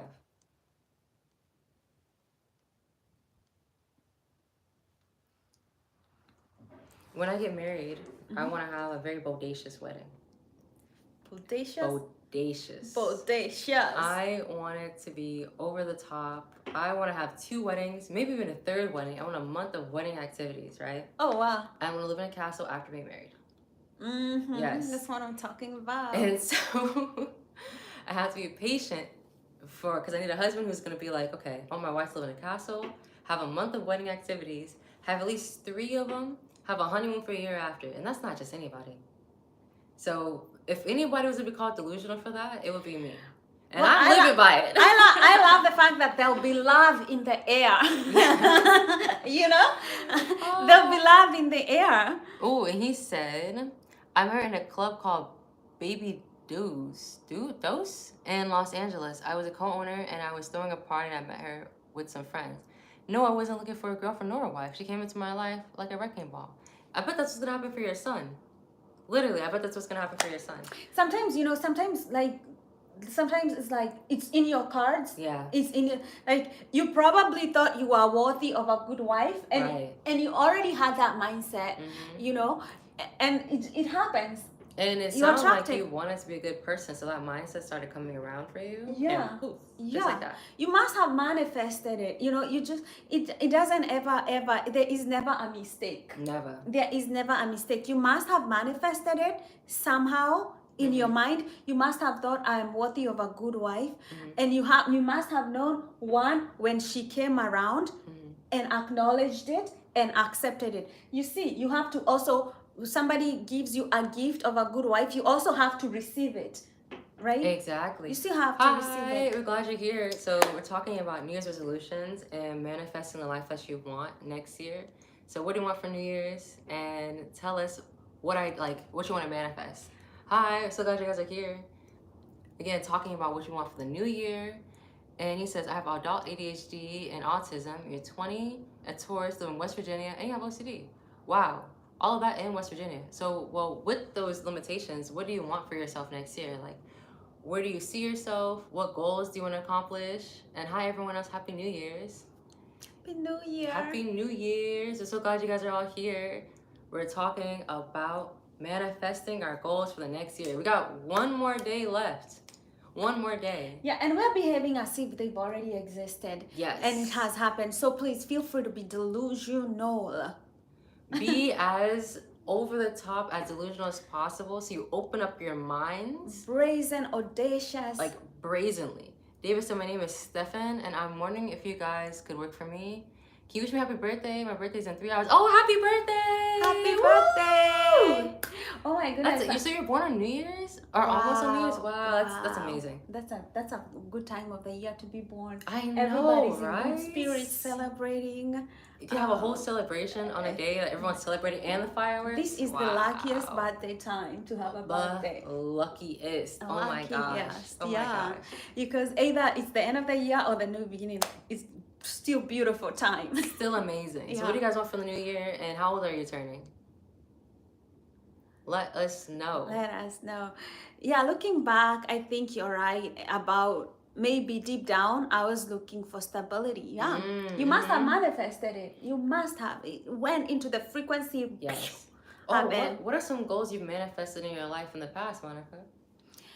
Oh, like even just moving to the US, that was a manifested dream. Wow, I manifest wow. like people forget, like I didn't grow up with parents, so I manifested going to college, getting a master's degree, getting work, living the United States. Like I've manifested All of everything. So Rowdy said, I'm turning 98 years this year. Oh my gosh. Bubble Tea Cast, my birthday is today. Happy birthday. 98. Woo. Oh my goodness! Subscribe to this channel because we want to see you more. Yes. I have join our never live even stream. I haven't ever met somebody who's 98 years old. That's amazing. You do a New Year's cold plunge? Oh my God. I've done a cold plunge once and it made my fingers feel so stiff. Oh my gosh. But Rowdy wait. said, I'm playing with you. How old are you actually? He says, how are you guys? I want to know if you guys could fight. I don't think I have fighting skills no more. I'm a soft person. I'm a lover. I'm not a fighter. Oh, you're 26? I'm 25. Woo, woo, woo, woo, woo. Yeah, I'm 26. But yeah, he was kidding. He was Not. totally kidding. He's He was 26. kidding. He's like 26. He said he was like 98, and then he's like, I'm 26. Frank just said you want to show mercy and more grace to those who are less fortunate than you. That's a wonderful thing. That's good, A lot of yeah. people lose empathy when they are rich. Yes. Oh, that's one thing I'll keep. Oh my gosh. I never want to lose my empathy. I feel like you should have more empathy when you're rich because it took so much to get there. And look at other people who are like fighting so hard to get where you are. Oh. Yeah, I find like a lot of people lose empathy. They're like, why are these people homeless? Why they don't have money? I'm like, you know what? I never want to get there because even like Jesus said, give and it will come back to you. And like Christ was never about like anything like that. And I'm David said, I meant as MMA fighters, not like real fight. Do you think that I could be an MMA fighter? Well, I do work out. So maybe if I worked out for a long time, but also I couldn't handle being punched in the face. That's crazy. As a job? Yeah. Have you seen those girls fight? Goodness, I they tear know. each other up. I know. He said, hello, where are you from? California. California, California, California. Yes. Yeah. Red Rusty Shackleford. What Shackford? I don't Shackleford. I don't know. He said anyone can be an MMA fighter. Do you want to be an MMA fighter, Rowdy? Is that your goal for next year? To get in the ring and beat some people up? I don't know. I don't ever. For me, as a mental health advocate, I don't advocate that fighting because Yeah. getting hit on the head and That's getting trauma. getting a concussion. Oh, he said no. He's like hell nah, hell nah. I saw a fight when I was in Thailand, and that made me realize that is not a job I would ever condone or do. Yeah. It actually almost made me stop watching that kind of stuff altogether because seeing it in person, I was like, ugh, freaked me out. I'm a soft person, y'all. Yeah. When I see like somebody like Ronda Rousey, she when she lost it so quickly because she was getting concussions. So like when she lost, it was like she had been on top of her game and then she couldn't anymore. She couldn't take it anymore. Wow. And then you see like Mike Tyson. I also don't think he could fight much more anymore because even the way he talks, you can tell he has a concussion. He's lost it. Somebody right now, I think, can just slap somebody like Ronda Rousey and she'll get a concussion. Honestly, you gotta preserve your body and your mind for your whole life. Yeah. He said nope. And Frank said, I had a buddy who was an MMA fighter. He's no longer with us, but he had 2 sons. He put into college. The other one went through the wall. Oh man, he was a tough dad. Oh my gosh. But yeah, and then next year, I actually see myself fighting less for my dreams and goals.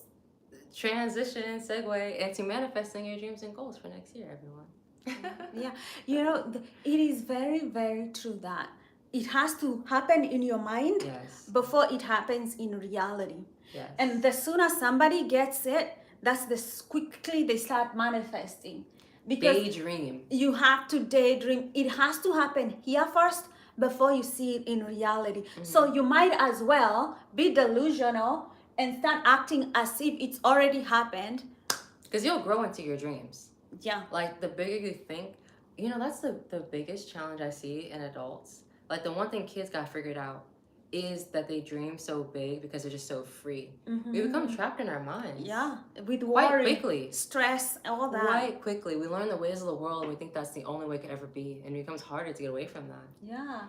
So yeah, Rowdy, Jaya, tell us, what are you manifesting? David, Amar, and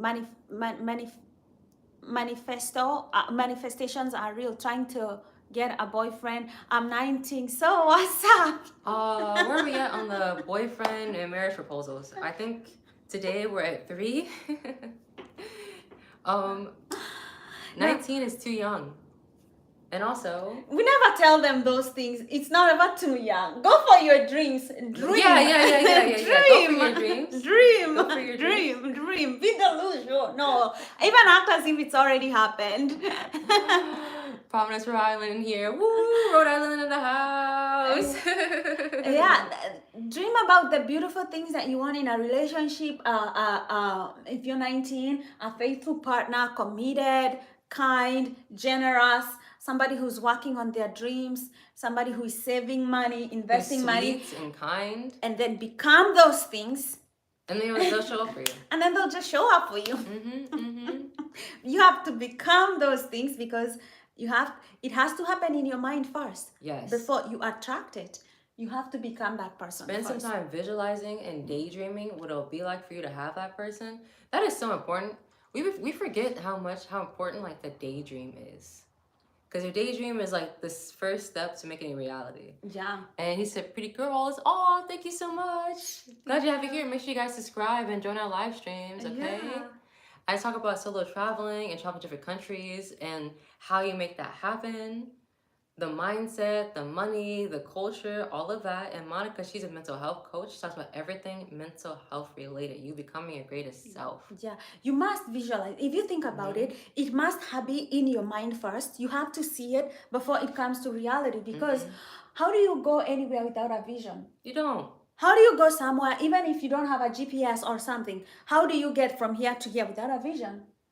You don't. It has to be here. That's why we pretend, we visualize it, we role play, we imagine it, and we have the audacity to dream. Just Every single day. Every day. every day. Every day. Yeah. You know, that's how I started traveling, actually. I used to read National Geographic. Mm-hmm. Yeah. And that was what gave me the dream too. Yeah. Every place, I was like, I want to go here, I want to go there. Oh, the sources in which you get your information. And it's how our brain works. It is. It's how our brain works. Like where energy goes, like neural connections grow. Rowdy, so typically you use legs to get places, sometimes cars, only sometimes. You know, other times you might use a train or a plane as well. You'd be surprised by how effective they are. Yeah, but you can never go anywhere without your mind. Exactly. Even when you get in the car, you gotta know You where gotta do you know. want to go first. It has to be here. You can't go anywhere without your mind. In fact, you don't see with your eyes. You see with your mind. I tell people, like if somebody came here and they were a serial killer, you would not know by just looking at them, right? But if your mind knew characteristics of serial killers, like how they look like, they wear blue shirts or stuff like that, you know, then you would know it in your mind, right? Yes. We see with our mind. Yes. The mind, like the eyes cannot tell what the mind doesn't know. Exactly. He said, or horses, like my family. Horses are an even better example because horses have to be trained and told where to go. The same way our minds have to be told and trained where they want to go. Yeah. And visualizing, manifesting is all just training your mind in the direction that your goals are going to go. Yeah. If you don't know where you're going, how will you ever get there? How? If you don't know the person that you want to be, how will you know that you have become that person? You have to act like you are the person that you want to be. You have to start there. And so Frank said, that's very interesting. There are some people that when you hold hands and you sing and praise God in church, if you knew what they did, you may not want to hold their hand. I mean, if they, I like to tell people where they are right now because everyone has had a point in their life. Oh, Raphael, welcome back. Woo, woo, woo. Everyone's had a point in their life where they've done or been something they were not proud of. Your circumstances can change you. Stress can change you. Not having knowledge. And then if you choose to evolve and you choose to change, and that's who you are right now, then that's how you have to be accepted. Yeah, and if you realize, like there's one verse in the Bible says we've all fallen short of the glory, right? Like we've all fallen short, and it's like, well, I'm not judging anybody. Not a soul. But I'm gonna tell you how to get from where you are to where you wanna go. And if we're at the same place in the same time, and you're in the same, like holding hands, praising, singing, then they're already dedicated to change as a part of themselves. And so, Raphael, where have you been all day, huh? What you been up to? He's been here. He's been here fighting with Jerry for sure. Young Jerry. And so Frank said, does that count for murderers and all those other folks that are redeemed, then go back to church later on? Would you still talk to them? Would you still hold their hands? Ooh, that's a good question. You know, I am commanded to love. You know, and when I think as a Christian that my command, like I've been commanded to love. And, you know, you think about somebody like what's happening with Palestine, you know, somebody like Benjamin Netanyahu, you know, like all those kids who have died, you know, like because they want to expand their borders, right? Because they just want to expand their borders. And you're like, how does God see that? God would forgive him if he repents. Monica's better than me. I would say no. I'm out of there. Don't touch me. But that's a good point. But that's why you have to have like a variety of ideas and expertise because Monica is a mental health coach. So she knows when someone's changed genuinely. Yeah. Right? And she knows how to handle this type of personalities. Yeah. But for an everyday person, it'd be really hard to accept or acknowledge those things. Yeah. But also that's their journey. Like they're looking for forgiveness, not in me, and in a higher power. And I'm not that higher power, so it doesn't matter what I feel towards them. Doesn't that actually, that's a really good point. It doesn't always matter how you feel personally or how someone else feels personally towards your transition and your goals. Yeah. Because if that's where you are and you're not asking me for forgiveness, I can't do anything for you. Yeah. It doesn't really matter, does it? Yeah. And I'm not the one forgiving. At the end of the day, like I'm not in my, like for me, I know that the reason that I don't, like, not only because God has said, like, don't kill, don't murder, don't rape, don't do this. Right. You know, the reason that I'm not doing those things is also because I know, oh, I thought it was charging. Because I know that even if forgiveness is there for me, you know, I can just do whatever I want. Right. Big time. Yeah. Big time. Frank said, well, I understand Monica's point of view, and now I understand yours. Thank you. But that speaks volumes about someone's character when you find out about their passing and then all of a sudden you change. It does, genuinely. And I'm not going to say I'm a perfect person or have like the perfect ideals. I'm still like working and processing and changing and evolving. So that's why I say it's fluid. Yeah. And that's why I also say not everyone should like base their opinions off of what I believe. Because for me, some things would be like, yikes. I But mean, for I'm other not saying folks- that people like. I mean, for me, I can be nice to you and hold your hand, but you Right. probably will still go to jail. Right. And I'm fine with that. Right. And he said, God only judge is not you. Exactly. Yeah. You know what? A good sign of a healthy person who's not a narcissist, that they realize that they are not the judge of other people's lives. One thing I've been saying a lot more, I've been reading this book Monica recommended to me called Codependent No More. Great book for everyone who has unhealthy codependent relationships in their lives, right?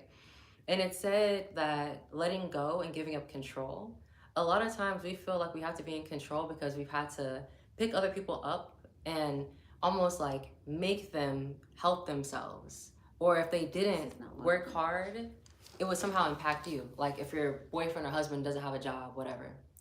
And so when I read that book, I realized that to be codependent no more means I have to accept not having control over someone else, even if it means their own detriment. Some things are simply not my business. Oh, Oops. and that is okay. Oops, sorry. That's okay. Thank you. I don't know. So Rowdy said, gonna go hop around other channels to see what others are doing tonight. Happy New Year's, all. Thank you. Thank you for joining. Happy New Year's. Yes, bye-bye. And he said the theme song. Okay, so Raphael is in the chat. Raphael's been in the studio all day making a theme song. The theme song is called Here Comes the Power Couple. Type the lyrics in the chat. And so Frank said, I've been to... Oh, he said, so you would probably be somebody that would not like me because I've done a lot of bad things and you found out about my past, I would not speak to me. I've been to many different churches because of this. It's very hard for Christians. You know, you also have to ask yourself, do you feel like you have to tell other people your past, whatever it is, to be accepted? Or do you feel like you should be accepted as you are right now? Because truthfully, whatever you did, it seems like you've repented for it. And that's between you and Yeah, God. but you have to know, like, once people associate you with a kind of a behavior, Yeah. they may not accept you. Exactly. Because that's just how people are. Right. Like, as much as we don't want to judge, we associate things with that. Like, I associate shy with kindness in my mind, right? Like a nice person. And once people associate you with a shady, bad person, that's the image that they are going to have with you. So, Right. And like, you know, it's a natural self-preservation. yeah. So for if you themselves. love yourself, you change your behavior and you know you have changed, put it in the past. Right. Put it in the past. We don't want to hear about it. Right. Because I mean, you either you have changed and become a new person, or you're still the same person. Right. And if you become the first person, the only way you affirm that reality is you stop thinking about who you are. You are who you are right now. You are who you are right now. And you know? especially you know how genuine your heart is. Exactly. For your change. Yeah, because now some people like to go digging into the past as if it's going to do something like beneficial for them. It's either you have forgiven yourself or you haven't. It's not about me. Like, stop projecting to add towards other people, because you probably haven't forgiven yourself. Right. And now you're projecting and saying, oh, if you knew what I did, Oh. you would not love me. But have you forgiven yourself? Have you forgiven yourself is number one. And Yeah. he said, Monica, that's a great point. But what happens when they dig and find out your past? Nobody is digging up your past. Unless they have like nothing to do with their own lives. Nobody, yeah. Right. People think like other people are thinking about us. Nobody, 24/7. nobody's right? thinking about you. And personally, for me, I truly do try to be as you are right now, because I didn't know you in the past. Yeah. And you had to have made mistakes in your life the same way I have. Exactly. If somebody met me at like 18 versus meeting me at 25, they're completely different people. I was a lot quieter and upset when I was 18. I was less receptive to love. But now I've worked on myself, so I'm way more receptive to love, and I'm way more expressive with my kindness and my care. Yeah. But you don't even have the same friends at a certain age and certain period in your life. Yeah. So, And when you're young, you do foolish things because you oh might. my God, We yes. have a foolish mind when you're young, and then when you're older, you know learn. better. Yeah. And when somebody, Maya Angelou said, when you know better, do better. Forgive yourself for the things that you didn't know when you did whatever you are doing. But the only way you create a new mind is to focus on the new reality of who you are right now. Yes. And let that blossom. Yes. Because if you keep going back, do you forgive yourself? Do you forgive yourself? Do you love yourself?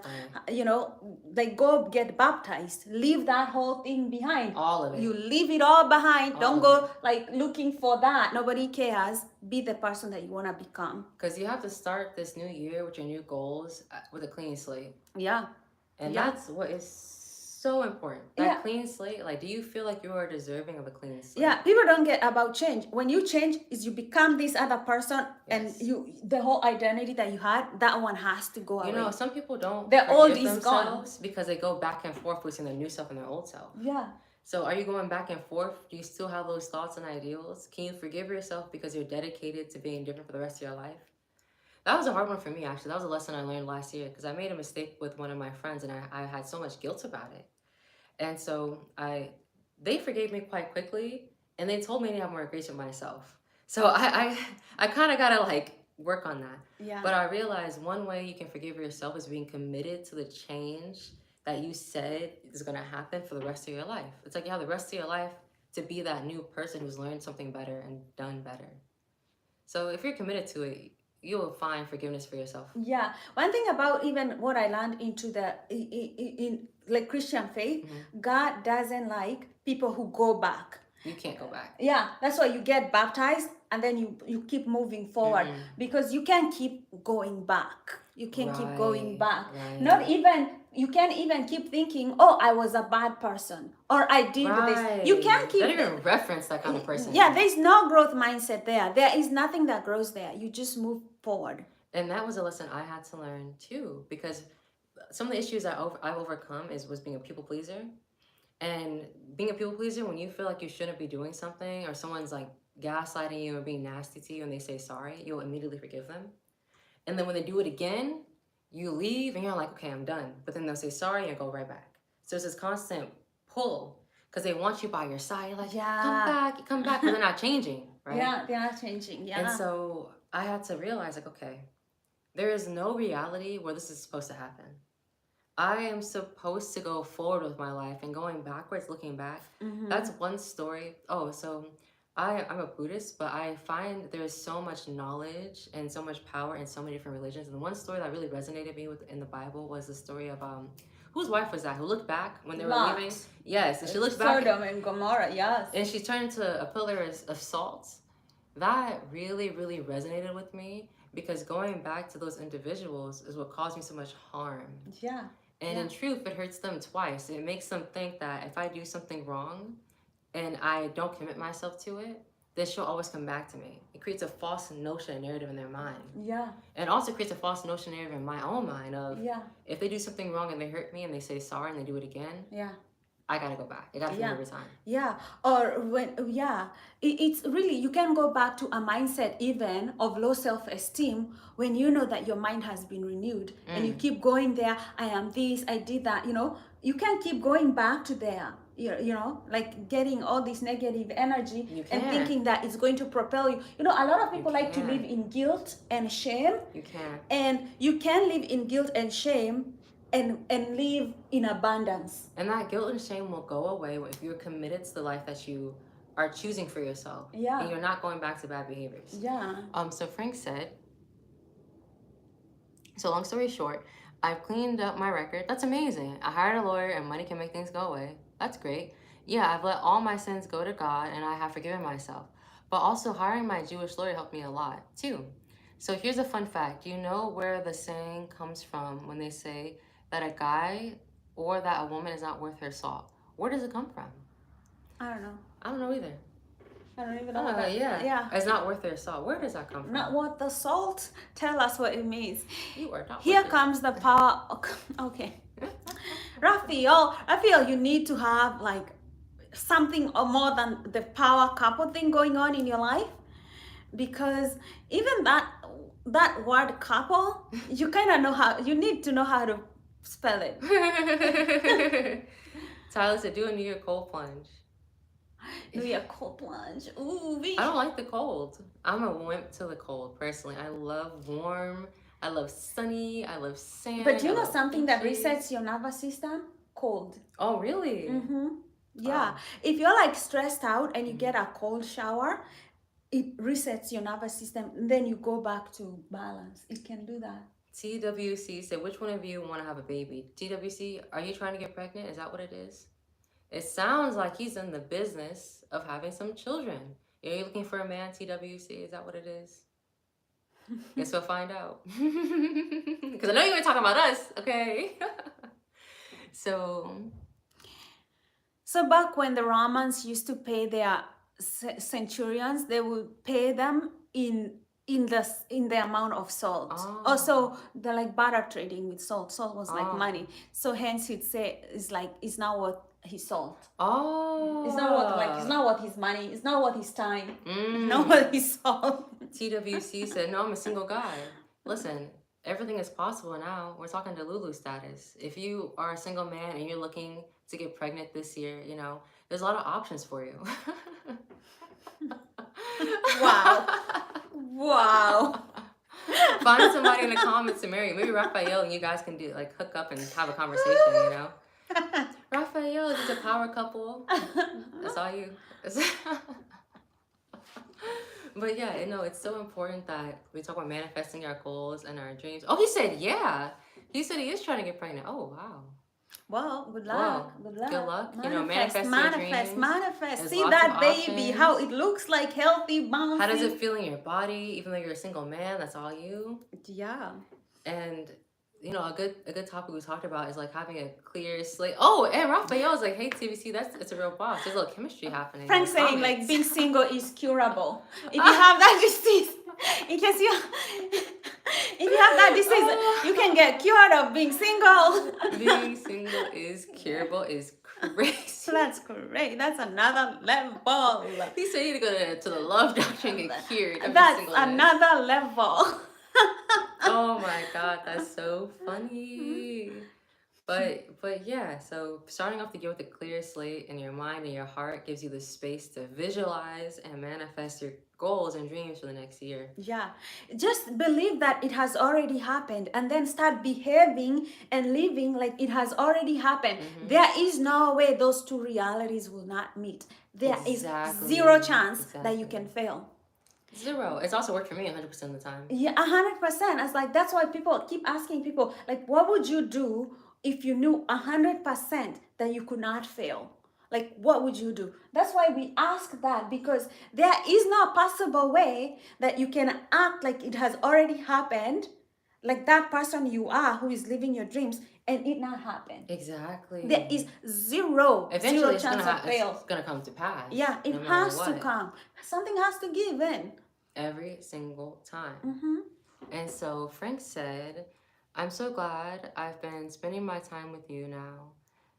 2, I've been really great. I'm really enjoying conversation. Oh, we're so happy you're here. Yeah, love. This is why we love our live Love, streams. love, Love these love. conversations. They are the best. They are the best. Yeah. Because man, life 2025 is a very important year for me, because I'm going after all the goals I've had for several years. Mm-hmm. And I didn't have either the money, the time, whatever came in the way. Yeah. But now I have this like intense commitment to it because it has to happen for me. Yeah. And I know you have manifested things that have come true. I have manifested things that have Yes. come true. And for me, like, I just felt the push in 2022. Mm. I just felt the push, like, you gotta show people this way. Like mental health, I feel like God put something in me. He probably put me through the whole life that I have been through for Right. this special moment. And because I don't believe anything happens by chance. Not even a little bit. Yeah, I don't believe that anything happens just by chance. I believe that there is a divine order. Yeah. There is a yeah. divine order. If you look at our planet, where our planet is in space, do you know, like, if we had a little bit more gravity like this, just a little bit more than we have right here, we would all be like squished down to the floor. Yeah, our bones, we would not have bones. We would not have, we would be squished because the gravity would be too much. Wow. We are in the perfect level of gravity on this planet. That's why we can grow. We have the perfect everything for us to exist. Everything happens in symbiosis. We wouldn't be here in the perfect distance from the sun, and the sun protecting us from solar radiation, and the solar radiation protecting us from like the universal radiation. We have We have oxygen. everything. And so that's why I truly believe everything is absolutely possible. Because if you look at how everything on earth comes together and it all relies on each other, the rest of the world in some capacity relies on your success. There's gonna be a point where someone who's always wanted to go on a tour, who's always wanted to have like the best friends of their life, they're gonna join my tour and be like, damn, this was great. This changed me. They'll feel like it gave me hope. It'll feel like the world is actually a really great place to be in. That's actually the most important thing for me, is I hear so many people say that the world's a bad place. It's a beautiful place. And I'm like, it's if you don't gift. get on, you haven't seen any part of the world to feel that. You haven't seen enough of the world to come to that conclusion. There are people who see the glass full and the glass empty, Yes. right? So for me, I know, like, whenever I avoid to see all the things that are happening on social media, because I don't want to go, oh, one time I am happy, I'm seeing these things come true and life is good. Right. And then the other time I'm feeling like sad, depressed, like everything is going south. Like I protect my mind because I know that I want you to experience life in a certain way. Right. I know that there is bad news. I don't want to keep feeding on the bad news. So yeah. Holy Mindset is back.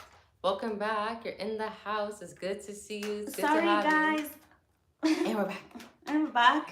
And we're glad to have lights you. off. It's awesome. I think I might have brought my charger in my bag, but if not, that's totally okay. Can you try to find it? I'll be right back, y'all. Okay, so yeah, let's wait for her as she comes in. Yeah, so Angela, so here's fun questions.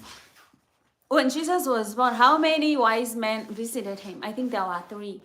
I'm back. Holy Mindset TV is back. Welcome back. How do you feel about that? We feel great. We feel great to see you, right?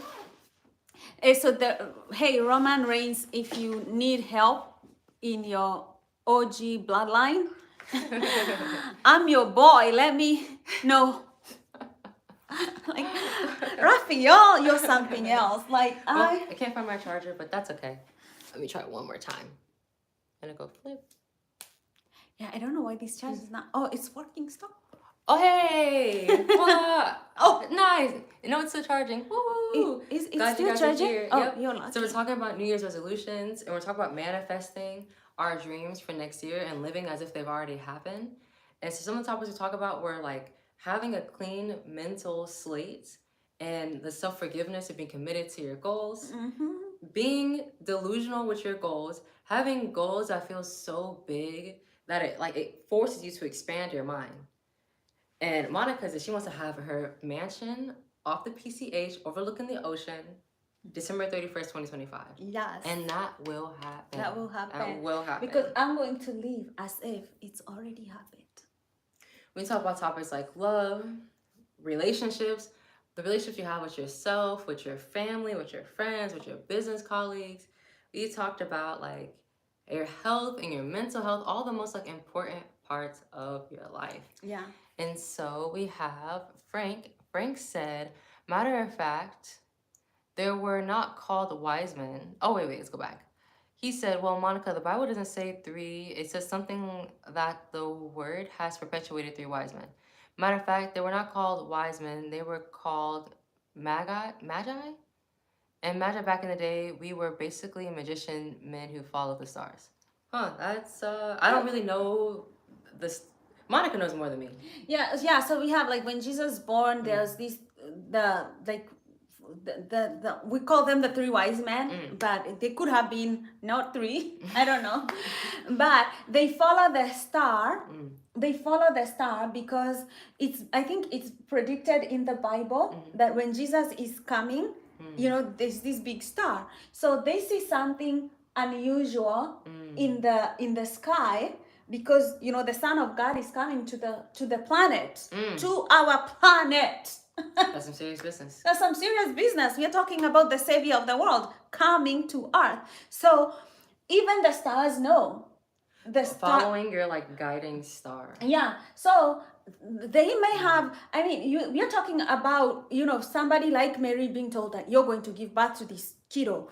So talk about a tough conversation to have. Yeah. I mean, you have to think about God guided them. God guided them. If He showed them the star and showed them the way to get to that, you have to think about. And I think it's such an important lesson because some of us are being guided by a higher force and we feel it. We might have all different names or different ideals around it, but when you feel you're in that alignment, right? And you might have your North Star guiding you, but if you're choosing to ignore it and go off path, you're wondering, why do we feel lost? And so this year, for me, I've had this feeling in my body for so long of, I'm supposed to have take people on these type of trips. This is what I'm supposed to be doing. And it's been that higher power talking to me. Yeah. And telling me that's what I need to do. But I ignored it. I tried going the route everyone else did. I tried going the corporate route. I tried going the basic, stay at home, whatever route. And none of those things felt right for me because my guiding stars did not lead to that route. And you have to ask yourself, what is that route for you? And are you going to be honest with yourself and commit to it? Because sometimes it's scary. It is scary to follow those stars. Because think about it, in the past, they had no map. They had no GPS. Yeah. They really have to look up and be like, okay, let me trust what I'm being told by a higher power and follow the stars. Yeah. Hey, that's some deep stuff. Actually, look at it. Goodness. I know. They were living back in the day. And they were like, this is serious. You had nothing to work off of but trust. Raphael said, hey, mindsets. It's your tribal chief. So Frank said, what was the fruit in the Garden of Eden? I mean, I take it as it is, What was the fruit? The actual proper fruit itself? I don't know. I don't think it's actually mentioned what the fruit was.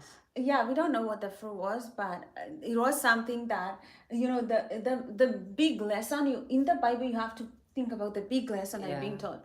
You're being taught, God says, don't do this, and you break a covenant of what you are told not to do, there will be consequences. And when you think about the covenant of don't do these great sins, when you do them, just know there will be a consequence because disobedience does lead to consequences, bad consequences. And if you don't believe it, think about people who, soldiers, they go to war, right? They kill people, they end up feeling like they have all this PTSD because they took a life, right? And because it's not good for your mental health. Whatever you do, it's against the covenant of God, against love. You're commanded to love. And people who don't love, right, they live these lonely lives, poor mental health, and it's you chose to go against the order. As a human being, the way God has created you in a very delicate way. In a very delicate way. Our minds are very delicate. Our minds are delicate, and you have to protect your mental health so that you can live in abundance. So if you think about people who are jealous of other people, right? They choose to not take the words of wisdom.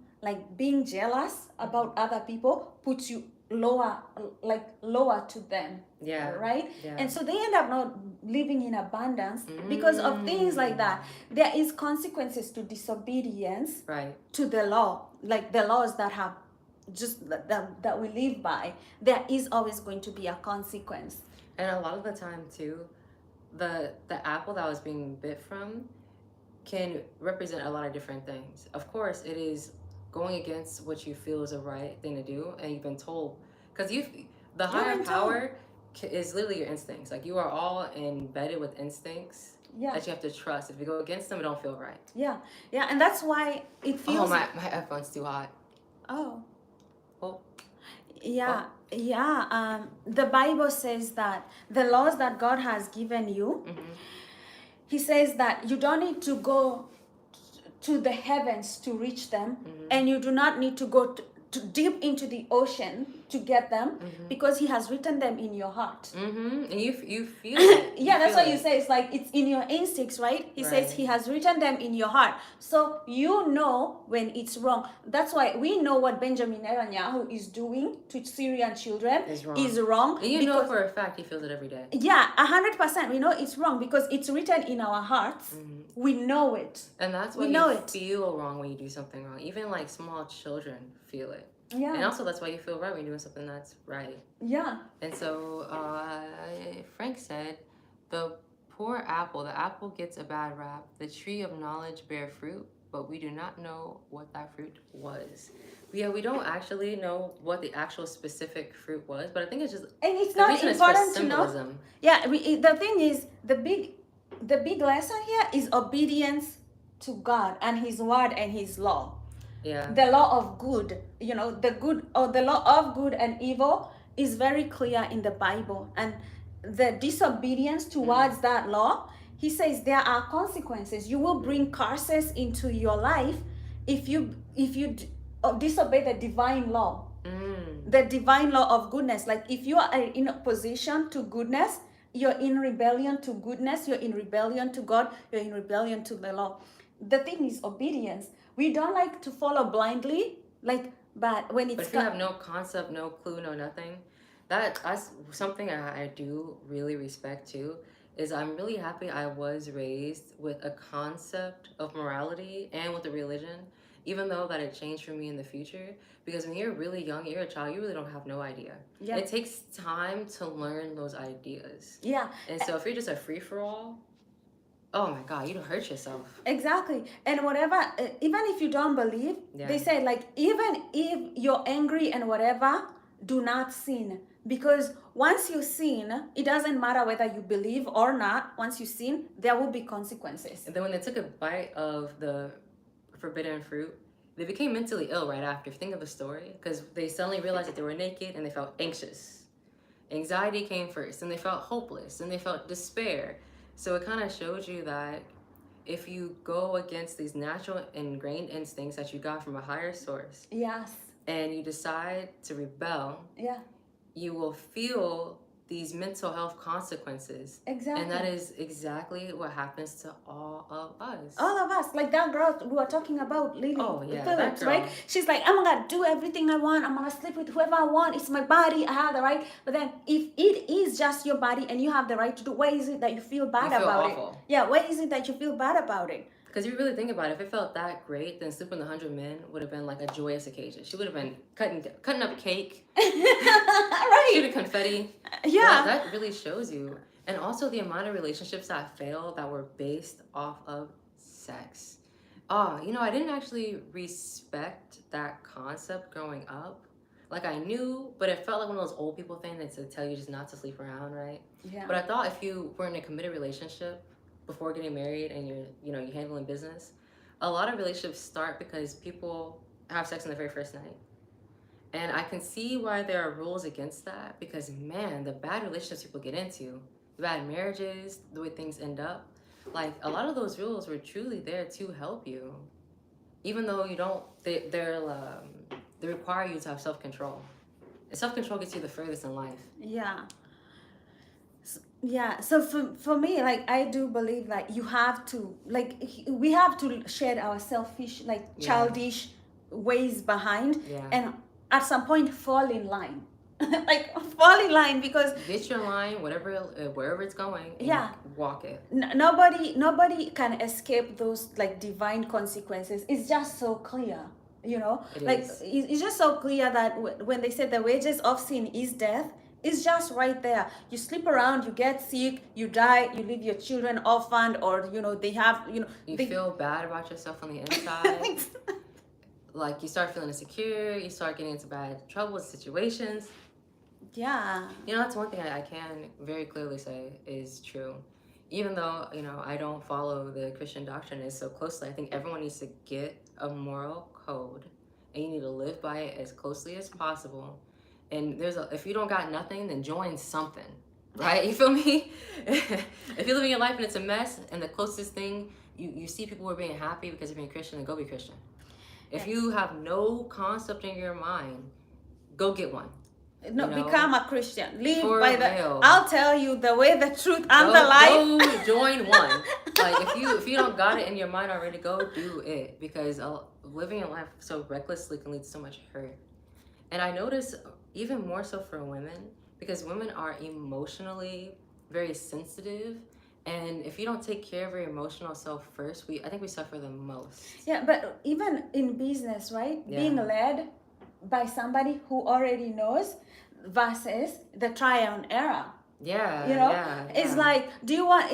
I think a lot of people who make it through life, they realize, like it's good to be led. Especially in the beginning, we don't know nothing. Yeah. Like, I think the arrogance of youth has to be counteracted by having a strong, just moral code and sense of responsibility and self-control. Because most people, when they're in their youth, maybe between like 15, so I'm gonna say like about 30, you can be really, really arrogant. And you can feel like every decision I make is the right decision. Yeah. And so having like a moral code that you live by that counteracts that arrogance can protect you. It counteracts that, like, having too much. You know what I've noticed? Mm-hmm. People who grew up with too much freedom as a child have the most mental illness. Isn't that the truth? It is the absolute truth. Especially, I notice that mostly in white kids. Yeah. Man, you ever wonder, like, nothing is wrong with them? Why A child are you can't so guide messed itself. up? Because they can't. They cannot. They don't cannot know the guide way. themselves. They don't know the way. So they end up like distraught. They feel confused. They don't have a sense of self. They end up mentally ill for no reason. Yeah, and the way that we learn through mistakes. Mm-hmm. So like we learn through pain and emotions. Yeah. So like let's say you were cooking and you got burnt by the stove. You will be more careful next time because you don't like the emotion and the pain and how it feels like. Mm-hmm. So when we get bad feelings, negative feedback, we learn to do better. Yeah. We can learn to do better. And I think like the parents who don't discipline their kids, they never give them any feedback really. Or the parents that don't guide their kids in some type of direction. Yeah, they're not giving them feedback. So how are they learning? Right. I remember in the 1990s, the 1980s and 90s, there was a new parenting technique that was introduced called the free-range child. So it's when you let your kid free range. You let your kid go to the parks by themselves, let them go out by themselves, let them have like their own friends, let them have their own lives, right? That's scary. And the biggest mentally ill group is folks from the 80s, 90s, and the 2000s, and Gen Z. Like severely mentally ill because they don't have a sense of self. They don't have any guidance. Yeah. Everyone's been left to their own devices too much. Yeah. And the free range kids, they might have more, like, they're able to make decisions for themselves, which is great, but they're made to have too much responsibility in themselves too young. And man, oh man, the mental illness is crazy. Yeah. Crazy. So we have 5, like, let's do 3 more minutes. Okay, let's do it. Let's do 3 more minutes and then we'll go for a night. I raised my son's trick. Oh, you did not split the rod. You raised him strict. Mm-hmm. And I raised him through the Bible. I do not spare the rod. The Old Testament and New Testament. Hey man, you gotta live by it. Live by it. I think it's good to show kids, kids, like give them feedback. Like you're doing this, you're doing that. I mean, unless it's like, for me, I can spare the rod and maybe until it's something that really that I see like, ooh, this is too much. Yeah. But you know, I feel that if you don't show the kids, you don't give them feedback, you don't show them this is wrong, this is right, you don't show them the way they should go, it's just going to be disastrous. You can best be sure. Because most adults who end up in the worst places in life were just kids who had no direction, who were never taught how to control their minds and shape their minds. Yeah. Man, and that's what's something so important now too, going into the next year. How are you shaping your mind for the next year? He said, a lot of parents ask me how I did it all. How did I do it?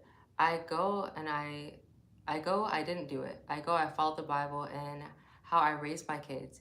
You raise them up and he will return to God. Yeah, straight up. And you seem like your son is a really good person. Yeah. So you really have no concerns. You raised him very well and he's a good person following the strict and narrow, then Kids will literally do the things that they see you do. mm-hmm. I've seen that so badly, and I'm like, if you're messing up, like, and it happens. So even small things and big things, like kids who come, like they say, women who come from a divorced family, twice as likely to get divorced. I'm avoiding it. Right, twice as likely to get divorced. Yeah. And you're like, that's like a small thing. Yeah, it comes from even eating sugar. If you're eating sugar, your kids eating sugar. You know, if you're getting divorced, you're setting them up for a divorce.